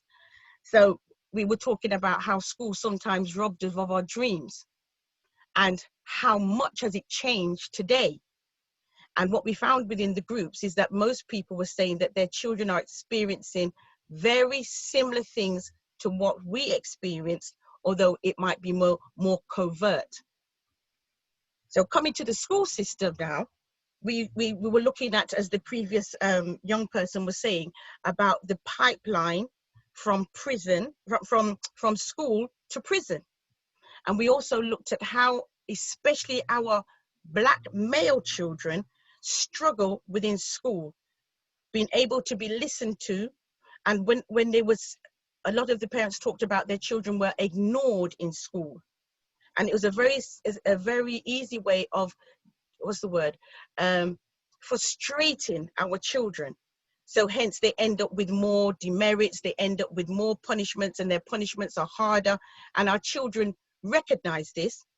And sometimes if, as a family, if we don't sit down and discuss these things, these children are left to their own devices, and often the parents are brought in at the last minute, and sometimes parents don't turn up at all. So they don't even know that the children are in trouble until the lastminute.com, and it's all a bit too late. Just to let you know, we worked with a young family that the young boy had been bullied in school, and it showed how we as people are not listened to. He'd been bullied for well over a year. And as I would have said, as a call for help, a cry for help, he carried in a small knife. He was in the wrong, obviously, but it was hidden, and he told people that he had it. His words were, he just wanted the bullying to stop. We went in and we tried to find out what was happening, and there was a catalogue of events where the child had not been listened to. And sometimes we as parents, especially, we think the teachers, sometimes we think the teachers are right, and we think the teachers are doing the right thing, only to find out the child had been ignored. Sometimes the parents were finding it difficult to be heard. And then next thing you know, the child is out of school. Then he's gone into a special provision, but now he's going to secondary school. He can't even get into a secondary school because he's been excluded. And now they're trying to keep him out of the system. And once you're out of the system, in the education system, it's very difficult to get back in. So these were some of the issues we talked in on Parents Together. And we were looking at methods and trying to find out how we can help parents empower themselves to support their children. And one of those methods, what we used was suggesting that when you have a parents' evening, as a parent, if you don't have a partner that can go in, often if you're a female, we say, get somebody to come with you. And it's amazing how if you take in a constructive male with you, school tend to treat your children differently and listen to you differently.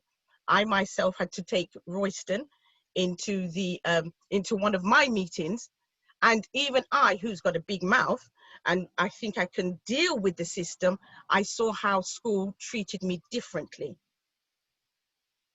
So we also looked at what about poverty and how poverty affects families and makes our children, or allows our children, to become vulnerable. And what we tried to do is make sure we didn't want parents to feel judged, ashamed, or fearful. And because we made the groups quite relaxed, it was amazing how people started to open up. Because one of the difficulties we had in the beginning is that people thought that we were attached to social services or the government. So that was making it difficult sometimes for them to open up initially. And then when they saw that we were all going through different things, they brought a lot to the table. So as we talked about poverty and children being ashamed, being bullied for being poor, not being able to access the school trips and things like that, brought difficulties with the family. So we talked about ways of how we can combat that, how we can get help, how we can get out of debt, and issues like that.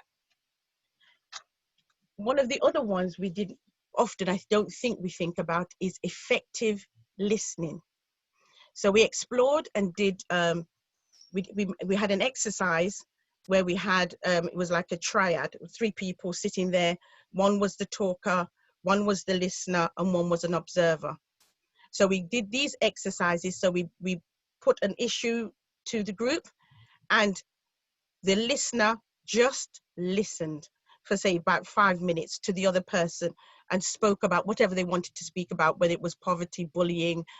And some of the parents said it's the first time that they've actually been listened to, and it felt good to be listened to, uninterrupted, not judged, or a person making it their story by saying, oh, I know exactly what you're talking about. And so we took that into the group, and I think that was a great exercise. And I think some of the parents said they took that back to their children and used it with their children. Right, being tactile. We spoke about parents being tactile with their children. And I'd like to ask everybody here, it's not to mention, not to have to come back right now, is when's the last time you told your child or the young person you cared for, you love them? When's the last time you said to them, wow, you look amazing today. How was your day? A lot of these children that I've worked with don't hear that. We might, as we say, sometimes we stay in a lot of anger, and they hear, oh, look at you. Oh, you know, tidy up your room. Where you been? Oh, you're always getting into trouble. And they hear that a lot of the time.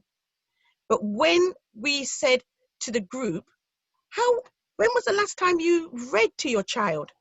And what I was really interested, because especially I've got experience of people with disability. Some people said, well, I can't read that well, and I don't like to read. I said, well, and we said that it doesn't even matter. You just hold the book in your hand and tell a story. The child does not care whether you could read or not read. They're just interested in the interaction and your expression and that time that is theirs. And you can make a story up about anything that you wanted to. What else did we go on to talk about? We talk about advocacy. We spoke about being read to. We also talked about it takes a village. And I think it was the first speaker said, find a go-to person. Find a person that you can trust. It's very important to pick the right person that you can talk to. And just to show you something that we found, one of the greatest things we found in Parents Together is when a mother came along. So she's the grandmother. She brought her daughter and her partner and her child. So there was 3 generations, and plus the daughter's partner. Why did they come? Because they were looking for solutions. Mom was struggling, the grandmother was struggling with her daughter because she carried on the scarring and the issues that she had from her mother. And we talked about types of parenting. So she had a very authoritarian type of parenting. So it was this. And then we also had the type of parent that had sort of like, oh, do what you like, and had non-effectiveness. But this family, although they're still on their journey, were able to look at herself and also how to forgive herself for what she had done to her child. But she said one of the greatest things she said is that doing the parenting group, she learned that her mother and her father, who was gone, she could forgive him and also forgive the mother, for the mother was only practicing what she knew. And now that she understood, she took time to be able to say she forgave her mom, which was a huge thing for her. So then she's now working with her daughter to work with her son, who are all having difficulties because it's a cycle. So they're trying to break the cycle. And I'm not saying it's easy and we all have the answers, because each family is unique and we all struggle with our issues. One other one we wanted to just quickly talk about, there was a mother who has family breakdown, husband not listening at all, very authoritarian, and probably suppressed mom for a long time. And she came to the group to look for help because her son had been lost to the street. And why was her son lost to the street? About the same thing we were talking about. He had low self-esteem because dad wasn't listening, mom was under pressure, and the people on the street offered him a safe haven, but it wasn't safe. It was an imaginary safe haven. They gave him self-esteem. They told him, look, we've got lots of money.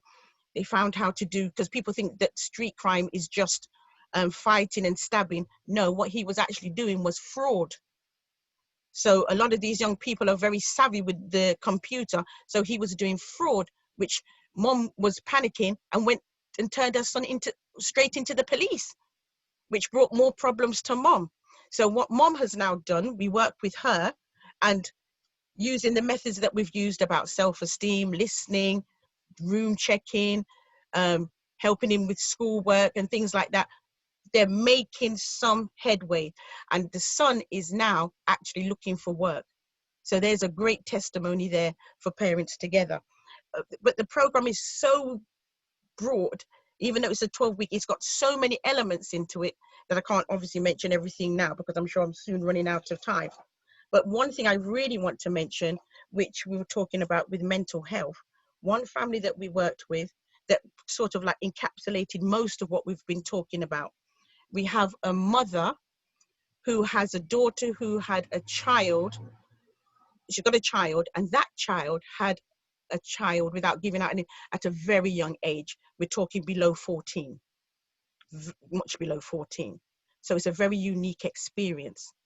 But what she did do is reach out, because for the previous years she's been struggling. This child is 3 years old, so you can just imagine what age she had, because I don't want to give away anybody's identity because there's not going to be that many people that you know with children that young. I don't know if Royston minds me mentioning, Royston and I had to intercede in the family, but she was we tried to get mom to use a few of the techniques, although it's only a short space of time, of helping her daughter. But what we find is, in Parents Together, a lot of the time, we melanated people are not listened to. Mother was having a crisis, police and ambulance were called, and even myself, I believe I was calm in the situation, we weren't listened to. And it was almost as if Royston and I were blamed for making the situation worse. So mom now is working with Royston and I to work on her self-esteem, the daughter's self-esteem, and trying to get the right help that she needs to help support the family. So in a nutshell, Parents Together, which is run through NCBI, which is, I have to flip back for the, it's National Coalition Building something else. Sorry, I'll get back to that in a minute. But what it is, it's about building emotional well-being. And it's been going for 36 years. So Parents Together is using a combination of those methods within the group. So just to quickly say, we speak about self-esteem, making mistakes, welcoming our mistakes, also grooming. We talk about non-violent approach. We talk about sharing experiencing, having meal times together, playing games together, complementing each other, and also reaching out for help. There's much more, but I'm not sure on time now, Royce, and I think am I running out of time? Sorry, keep going. Okay, sorry, thank you. Okay, so so what happened? Sorry. No, I'm saying stop. Oh, sorry. You know, we don't understand all of this. Okay, so sorry, it might not have sounded like very coherent, but what I'm trying to say to you, Parents Together, please try and come along. We're trying to reach the younger people. And so the difficulty we're having is getting those younger people in who maybe have young children that need to be working on their self-esteem. So there we are, over and out. Thank you for listening. Thank you very much. Thank you, Sistah J Afrika. Anybody got any quick questions? Have to be very, very quick. Mine isn't a question. It's just to say in response to that as well, one of the things that parents also have to be very aware of is grooming from, like, a lot of people, when they think about street grooming, they think it's the boys. But what they don't actually realize is that it's the girls as well. But girls can actually groom the boys for a gang. Yeah. So girls can be saying, I've got these trainers, come to this friend, come to this group and stuff like that. So the boy will think that's his girlfriend, but really she is part of a grooming gang as well. So it's not to discount the girls, because they're in it just as much as the boys are. Yeah, and also throwing, and sorry, just to add on to that, sometimes when parents throw their children out of the house because they can't cope, some of these girls offer them a place to live, but they're also being groomed. That's and right. When we've thrown them out, they have nowhere to go. So these gangs offer them a place to stay. And your girls can be the ones hiding the knives, hiding the drugs. So you've got to be just as vigilant with your girls as much as the boys. Thank you, Makeda. Thank you. And while we're on that pitch, the girl who goes to somewhere with her boyfriend and the two of them are fine, when 2 or 3 or 4 of his mates arrived, she's potentially could be in danger. She should leave and not wait for something else to happen, because the boyfriend in that moment don't have power to protect her. Yeah. And one other thing I didn't mention properly, I don't know if we said, checking in with your children on a daily basis as much as you possibly can. Listen to what they've been through, listen to what their day's been like, because then you'll hear the stories. Because if we don't listen to them, the people who are grooming them definitely will listen to them. Thank you. There was a lot to cram in. Yeah, but thank you. Thank you. It's heavy. All right. We're moving on to our next presentation, the final one for this evening. And this sister is a very hard-working sister wears many hats as well. And her name is Esther Stanford-Xosie, and she is, as I say, working with and for the African Emancipation Day, Reparations Rebellion, for groundings and with our ancestors, ourselves, and for prosperity. And Sister Esther Stanford-Xosie, I shall introduce to you. I should say the screen is now yours, and welcome. You have to unmute, you're muted. Sorry. Okay, thank you. Greetings, everybody. Thank you for inviting me to share some brief thoughts with you, and I'll try and be brief because I know people have been here for a long time. I'm just gonna try and share my screen so that you can see what I can see. Yes. Okay. All right. And hopefully you'll be able to hear the audio as well, because I've got some audio to share with you.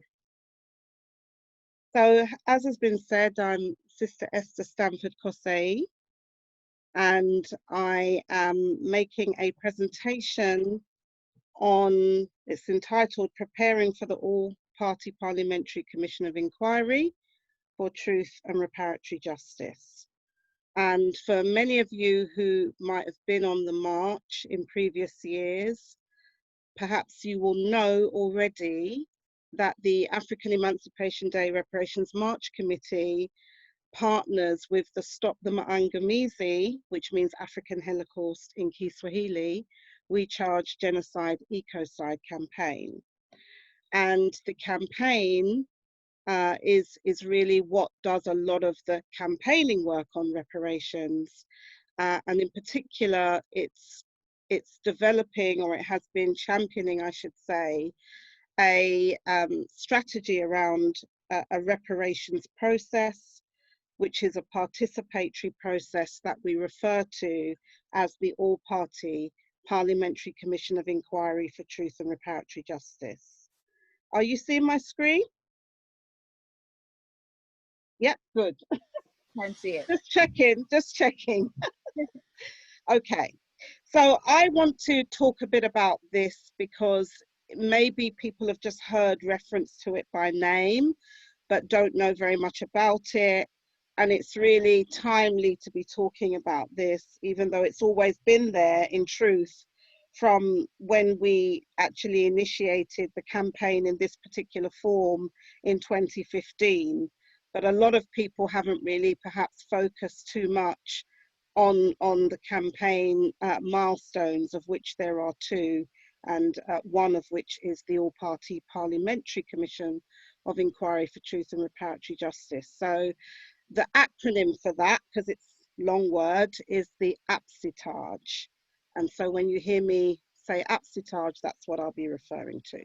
Okay, so let's move on. So I first want to start with this quote from two reparations scholars who are law professors, and it's really, really key in terms of what they're saying, that part of the largely untold history of reparations is the struggle not only for reparations itself, in terms of whatever people think reparations are about or whatever they're kind of organizing for, but also the struggle between distinct Black classes, i.e. groups, for citizenship and the right to envision the racial future. So even though many of us are pro-reparations, and we all, a lot of our people, I'd like to think, in some way, shape or form, support reparations or reparatory justice, as some of us prefer to say, it doesn't mean that we all have the same ideas or we all want the same thing. And as these two scholars who are part of the reparations movement in the United States of America, in particular, one of them is part of INCOBRA, the National Coalition of Blacks for Reparations in America. But what they basically say is that when we do a study or a survey of reparations organizing from, in the US context, 1700s upwards, similar actually here in the UK, you'll find that there have been different ideas that have been championed. And actually, it's important to say that the oldest notions of reparations were really about restitution of our citizenship and our homeland and our identity as African people, which many people think about today in terms of the term repatriation. So those are the oldest kind of sentiments around reparations, actually. It was about the right to go home, because obviously if we were torn from our homeland, then people wanted to just go home. So the key thing in terms of introducing that quote is, if we look at the screen here, and you'll see representations of different reparations leaders, past and present. Some have joined the realm of the ancestors. But what we'll see again is a wide array of different types of people who have different ideas, strategies and tactics and ideology around what reparations mean, okay? So that's why we say it's important to recognize that there are also what are referred to as national and class struggles within the ISMA, is the International Social Movement for African Reparations, okay? And when we talk about different national struggles, for instance, there are some that feel that you can just have reparations for Black people in America, distinct from any other African community around the world. There are some who are focusing on the Caribbean region, and there are some who focus on specific ethnicities and nationalities in Africa, and then there are some who adopt a more Pan-African perspective that includes all of us. And the dominant ideological traditions around reparatory justice in the UK in particular have always been Pan-Africanist, Pan-Caribbean, Black internationalist. And there are a number of reasons for that, but part of it is because we've been a small population here. And so when we found ourselves as people of African ancestry and heritage, we couldn't kind of get very far just sticking with the existing identities that perhaps people carried by virtue of where they were perhaps born or their parents were born. So within the International Social Movement for African Reparations, there is what's referred to as a battle of ideas on what reparations mean and how do we define it, how do we articulate it, and what in fact it is that we think reparations will deliver for us. And the battle of ideas are basically the different ideas that are contesting amongst different leaders or organizational or movement formations within the International Social Movement for African Reparations. So if you are of one of the mansions of Rastafari, you will often hear repatriation plus compensation. For others, they might not focus on repatriation. They may think that, well, reparations are about how we improve our condition in diaspora kind of settings wherever we live, and so forth. And so within the movement, locally, nationally, and internationally, you will find many contestations around these different ideas. And that's why actually not everyone will necessarily be uniting together or supporting each other. You may think that everyone should, but part of the reason why that happened is because of the different ideas and the different visions that people have as to what the changes really are and should be. But the key thing is that even though there are all these different ideas, the ideas themselves matter. Because if the ideas around what reparations mean, what reparatory justice mean, and in fact what repairs are, then if people are just focusing on these, we can actually realize that some ideas are more popular than others. So the idea that reparations are synonymous with a paycheck or money is a very dominant idea in the movement around the world.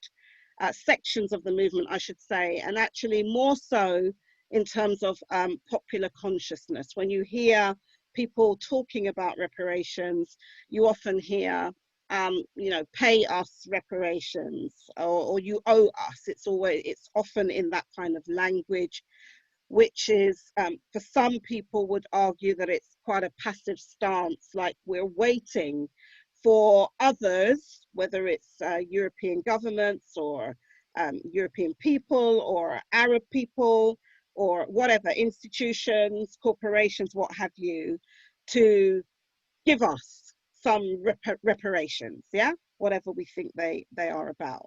So that's why the ideas matter. And even though we may have different ideas in the movement, ultimately the struggle for reparations is a material struggle. And this is a quote from somebody called Amilcar Cabral, who was the leader, one of the leading people in the one of the African revolutionaries in Guinea-Bissau. And I love this quote from him because he reminds us that whatever our ideas are, whatever our different strategies and tactics, that we have to stay grounded, because ultimately this is a struggle to improve the condition of our lives. And not only our lives, but our children and our children's children. And listening to the presentation before and just hearing how, again, we all know these things around how we're treated, even to this, in this day and age, we're still struggling to have recognition of our humanity and our dignity as people of African heritage, however we self-define, okay? So now just moving on in terms of some of the strategies for affecting and securing reparatory justice, okay? Because a lot of people, you'll hear a very common slogan, reparations now, but actually what we need to be focusing on is the how of how do we affect and secure reparatory justice. And these are some of the main ways that have been adopted. So the first one is revolution, yeah? So we have had examples of revolutionary change in our history, and one of the key landmarks historically is the Haitian Revolution. That was a struggle for reparations in terms of restoration of sovereignty and, if you like, nation building, okay? Then there's political organizing, mass mobilization, and social movement building as part of a continued struggle for our people's liberation. And that's where perhaps many of us, I'd like to think, are located, in that we're involved with some type of organization or campaigning structure that's out there working with our communities, whether it's through community development work, youth work, or some type of other practitioner work, but providing services and support to our communities who are impacted by the legacies of enslavement and colonization. There's international networking and lobbying. There are diplomatic strategies of state actors, state officials, government officials, and so forth. There's litigation in terms of lawsuits, and there's sort of parliamentary sort of strategies and legislative strategies. Then there's organizational and institutional change. So all of those 7 points that I've got on the screen there, a lot of what we're already doing will fit into one or more of those 7. And for many people, maybe it's at the organizational level, or they're trying to bring about change within particular institutions, whether it's you work for the National Health Service, or you work in the education sector, or whatever it may be, the voluntary and community sector, so-called third sector. Then these are some of the ways in which we can actually be involved in work for reparations. So now we have here just a quote from my colleague, Kofi Mali-Klou, who is a co-initiator with myself of the Stop the Mangamese We Charge Genocide Ecocide campaign, and co-vice chair with myself of the Pan-African Reparations Coalition in Europe. And he tells us that the use of law is one of the most important instruments in our African struggle for reparations. Indeed, the need to locate our claim to restitution for the damages caused by gross violations of African sovereignty must raise immediately for us the essential questions of whose framework, whose law, and whose justice. Okay, and that's key when we think about the APSITAJ and actually the People's International Tribunal for Global Justice that I am going to talk to you about. And then there are some key principles in determining what's known as our own African path of legal struggle for reparations. And this is actually from a paper that Kofi did in 1993, which he presented at the first launch conference for what was then called the African Reparations Movement, that was co-founded by the late Bernie Grant and people like Dorothy Kuya and Linda Bellos and others. Okay, so in this charting an African self-determined path, some of the key principles are that we have to demystify the law, because actually a lot that takes place around reparations involves law. You may not know it, because law is not just about court cases and suing people. Law is involved in all of the processes that we're involved in, for instance, as the Stop the Mangamizi campaign. So the second aspect is that when we after we've demystified the law, which is really about making law accessible to people so that people don't feel intimidated by law and they can see how law is operating in their lives, we have to look at what's known as legal creativity, which is how do we now be creative with our strategies and tactics, especially when we know that law has been used as a form of, it has been used as a tool that continues our enslavement. And one of the arguments that you will hear from European governments is that slavery was legal. It was not legal, but obviously law is really about who defines it and who has the power to enforce it. So that's why they'll tell us it was legal by our law, so we don't have to respect any kind of right to reparations that you may have. The third one is African popular democratic involvement in the lawmaking process. So law is not just the preserve of lawyers, whether we're talking about solicitors or barristers or any other type of lawyer. And a lot of us who are unschooled, who've not been formally trained in law, often kind of give up our power, our own personal sovereignty to lawyers.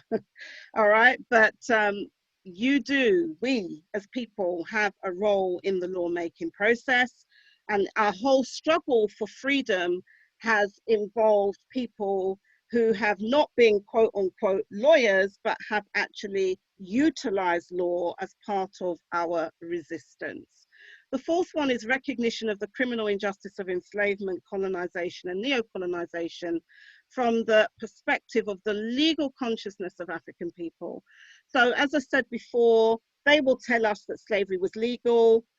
In our law, it was not, okay?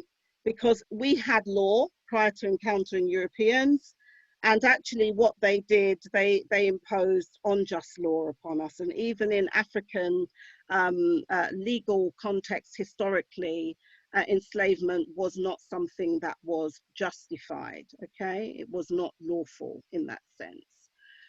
The next principle is around judging the crimes and wrongs of, I don't know if I've probably said that, of enslavement in accordance with African law. Promoting mass adjudication of the African and other indigenous peoples' cases for reparations through what's known as grassroots benches of the International People's Tribunal on Crimes Against Humanity. Bearing in mind, this is a paper from 1993. In the Stop the Mangamizi campaign now, we've updated that idea to what's called the People's International Tribunal for Global Justice. I'll talk more about that. And the last principle is around international legal strategies on the formulation and prosecution of our people's case for reparations. So that's one dimension of it. Within the Stop the Mangamese campaign, we recognize where we're located, and that for most people, they will want, you know, because of how a lot of us have been socialized and not necessarily to do anything too much outside the grain, as it were. So the notion of exercising one's citizenship rights, one's human rights, doing things like signing petitions, lobbying elected officials, is kind of considered standard practice around campaigning in many parts of the world. But what we also promote in the Stop the Mangamese campaign is direct action in terms of taking what we need for ourselves, as opposed to waiting for people to do the right thing. And a key aspect of the campaign that we advocate is that a lot of the crime scenes that we refer to as Mangamese crime scenes, which are the sites of, you know, the extraction today, which are the sites of where genocide and ecocide gets perpetrated. We know that in 2016, for instance, there was a report that was done at Britain's New Colonialism that spoke of the fact that 101 corporations registered on the London Stock Exchange control, and the figure then was given as $1 trillion worth of Africa's key commodities. So when many people, even if you're thinking about reparations in terms of money or compensation, and we talk about what happened to our foreparents, what we're losing sight of as well is what's happening today that we can do something about. And there's something about the role of companies that were initiated during the period of chattel enslavement or colonization, which are continuing to pillage and plunder and you know, dispossess and deprive our people today.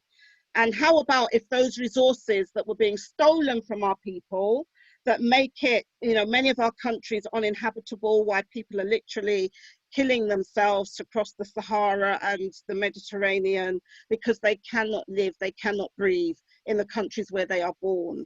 And this is a direct legacy of what we refer to as the Mangamese, the African holocaust. So if we were to shut down the Mangamese crime scenes like the mines, so these $1 trillion worth of resources, which that's a really conservative figure. I know it's a lot more than that.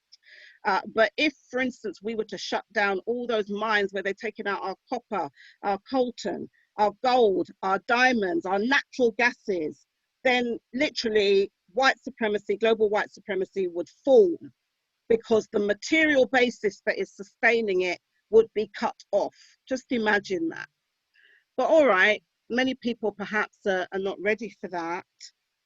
The Mangamese crime scenes. Many people are not ready for that. So we focus on then, not that we're leaving that out, there are people that we're working with in terms of liberation movements and social movements, especially on the African continent and other parts of the African diaspora, especially in terms of what's referred to as Abya Yala, or so-called South America, where they have no choice but to defend themselves because they're being killed off. You know, many of our people of African heritage in so-called South America, South Abya Yala, are just, they're fighting to defend land, you know, ancestral lands that they've worked for centuries.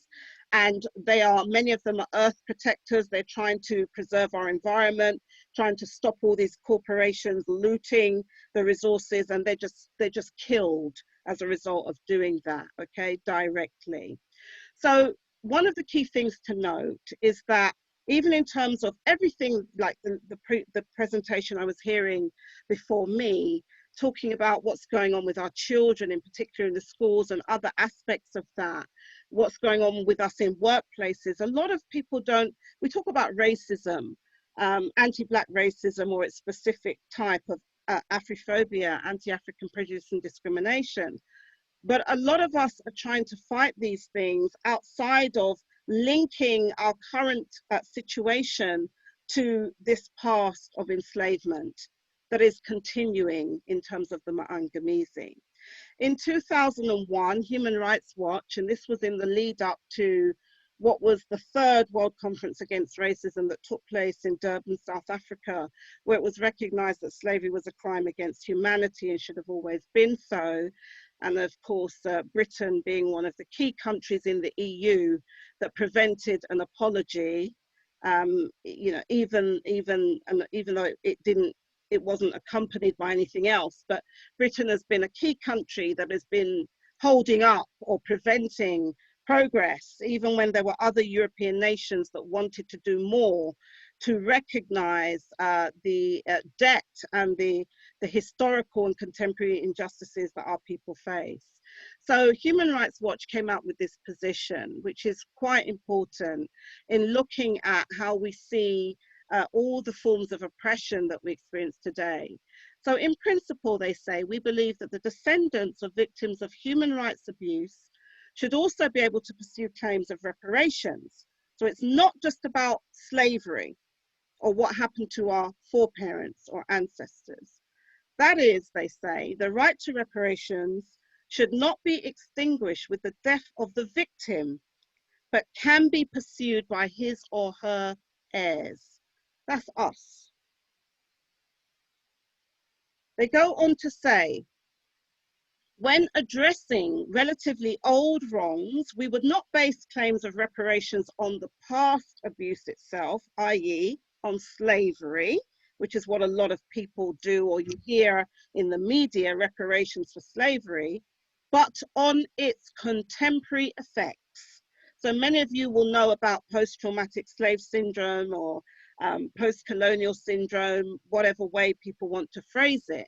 That is, we would focus on people who can reasonably claim that today they personally suffer the effects of past human rights violations through continuing economic or social deprivation. So that leads us really nicely then onto the Stop the Mangamizi campaign tools and goals. And some of you will be familiar that we've got three main tools that we utilize in terms of popular conscientization, education, and mobilization. So we have something called the Stop the Mangamizi petition, which you'll see kind of, if you can see my screen, but it's on the screen that you can see in the right-hand side. And it's got these various manifestations of ecocide and genocide on it, okay? We also have something called the Mangamizi crime scene sticker, which was a discreet campaign which encouraged people to stick these stickers on many of those objects and artifacts and buildings and just physical, tangible property that we know has been amassed as a result of our people's enslavement. And these are, because this is confirming that this is a crime scene. And we need to see a lot of what's going on around us as crime scenes. Deaths in custody, crime scenes. The destruction in terms of our mental health and what's going on in our families, crime scenes. These are Mangamizi crime scenes.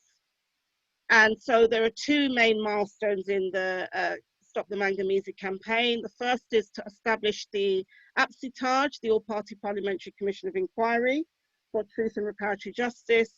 And the second being to establish the People's International Tribunals for Global Justice that we refer to as the Ubuntu Gotla People's International Tribunals for Global Justice.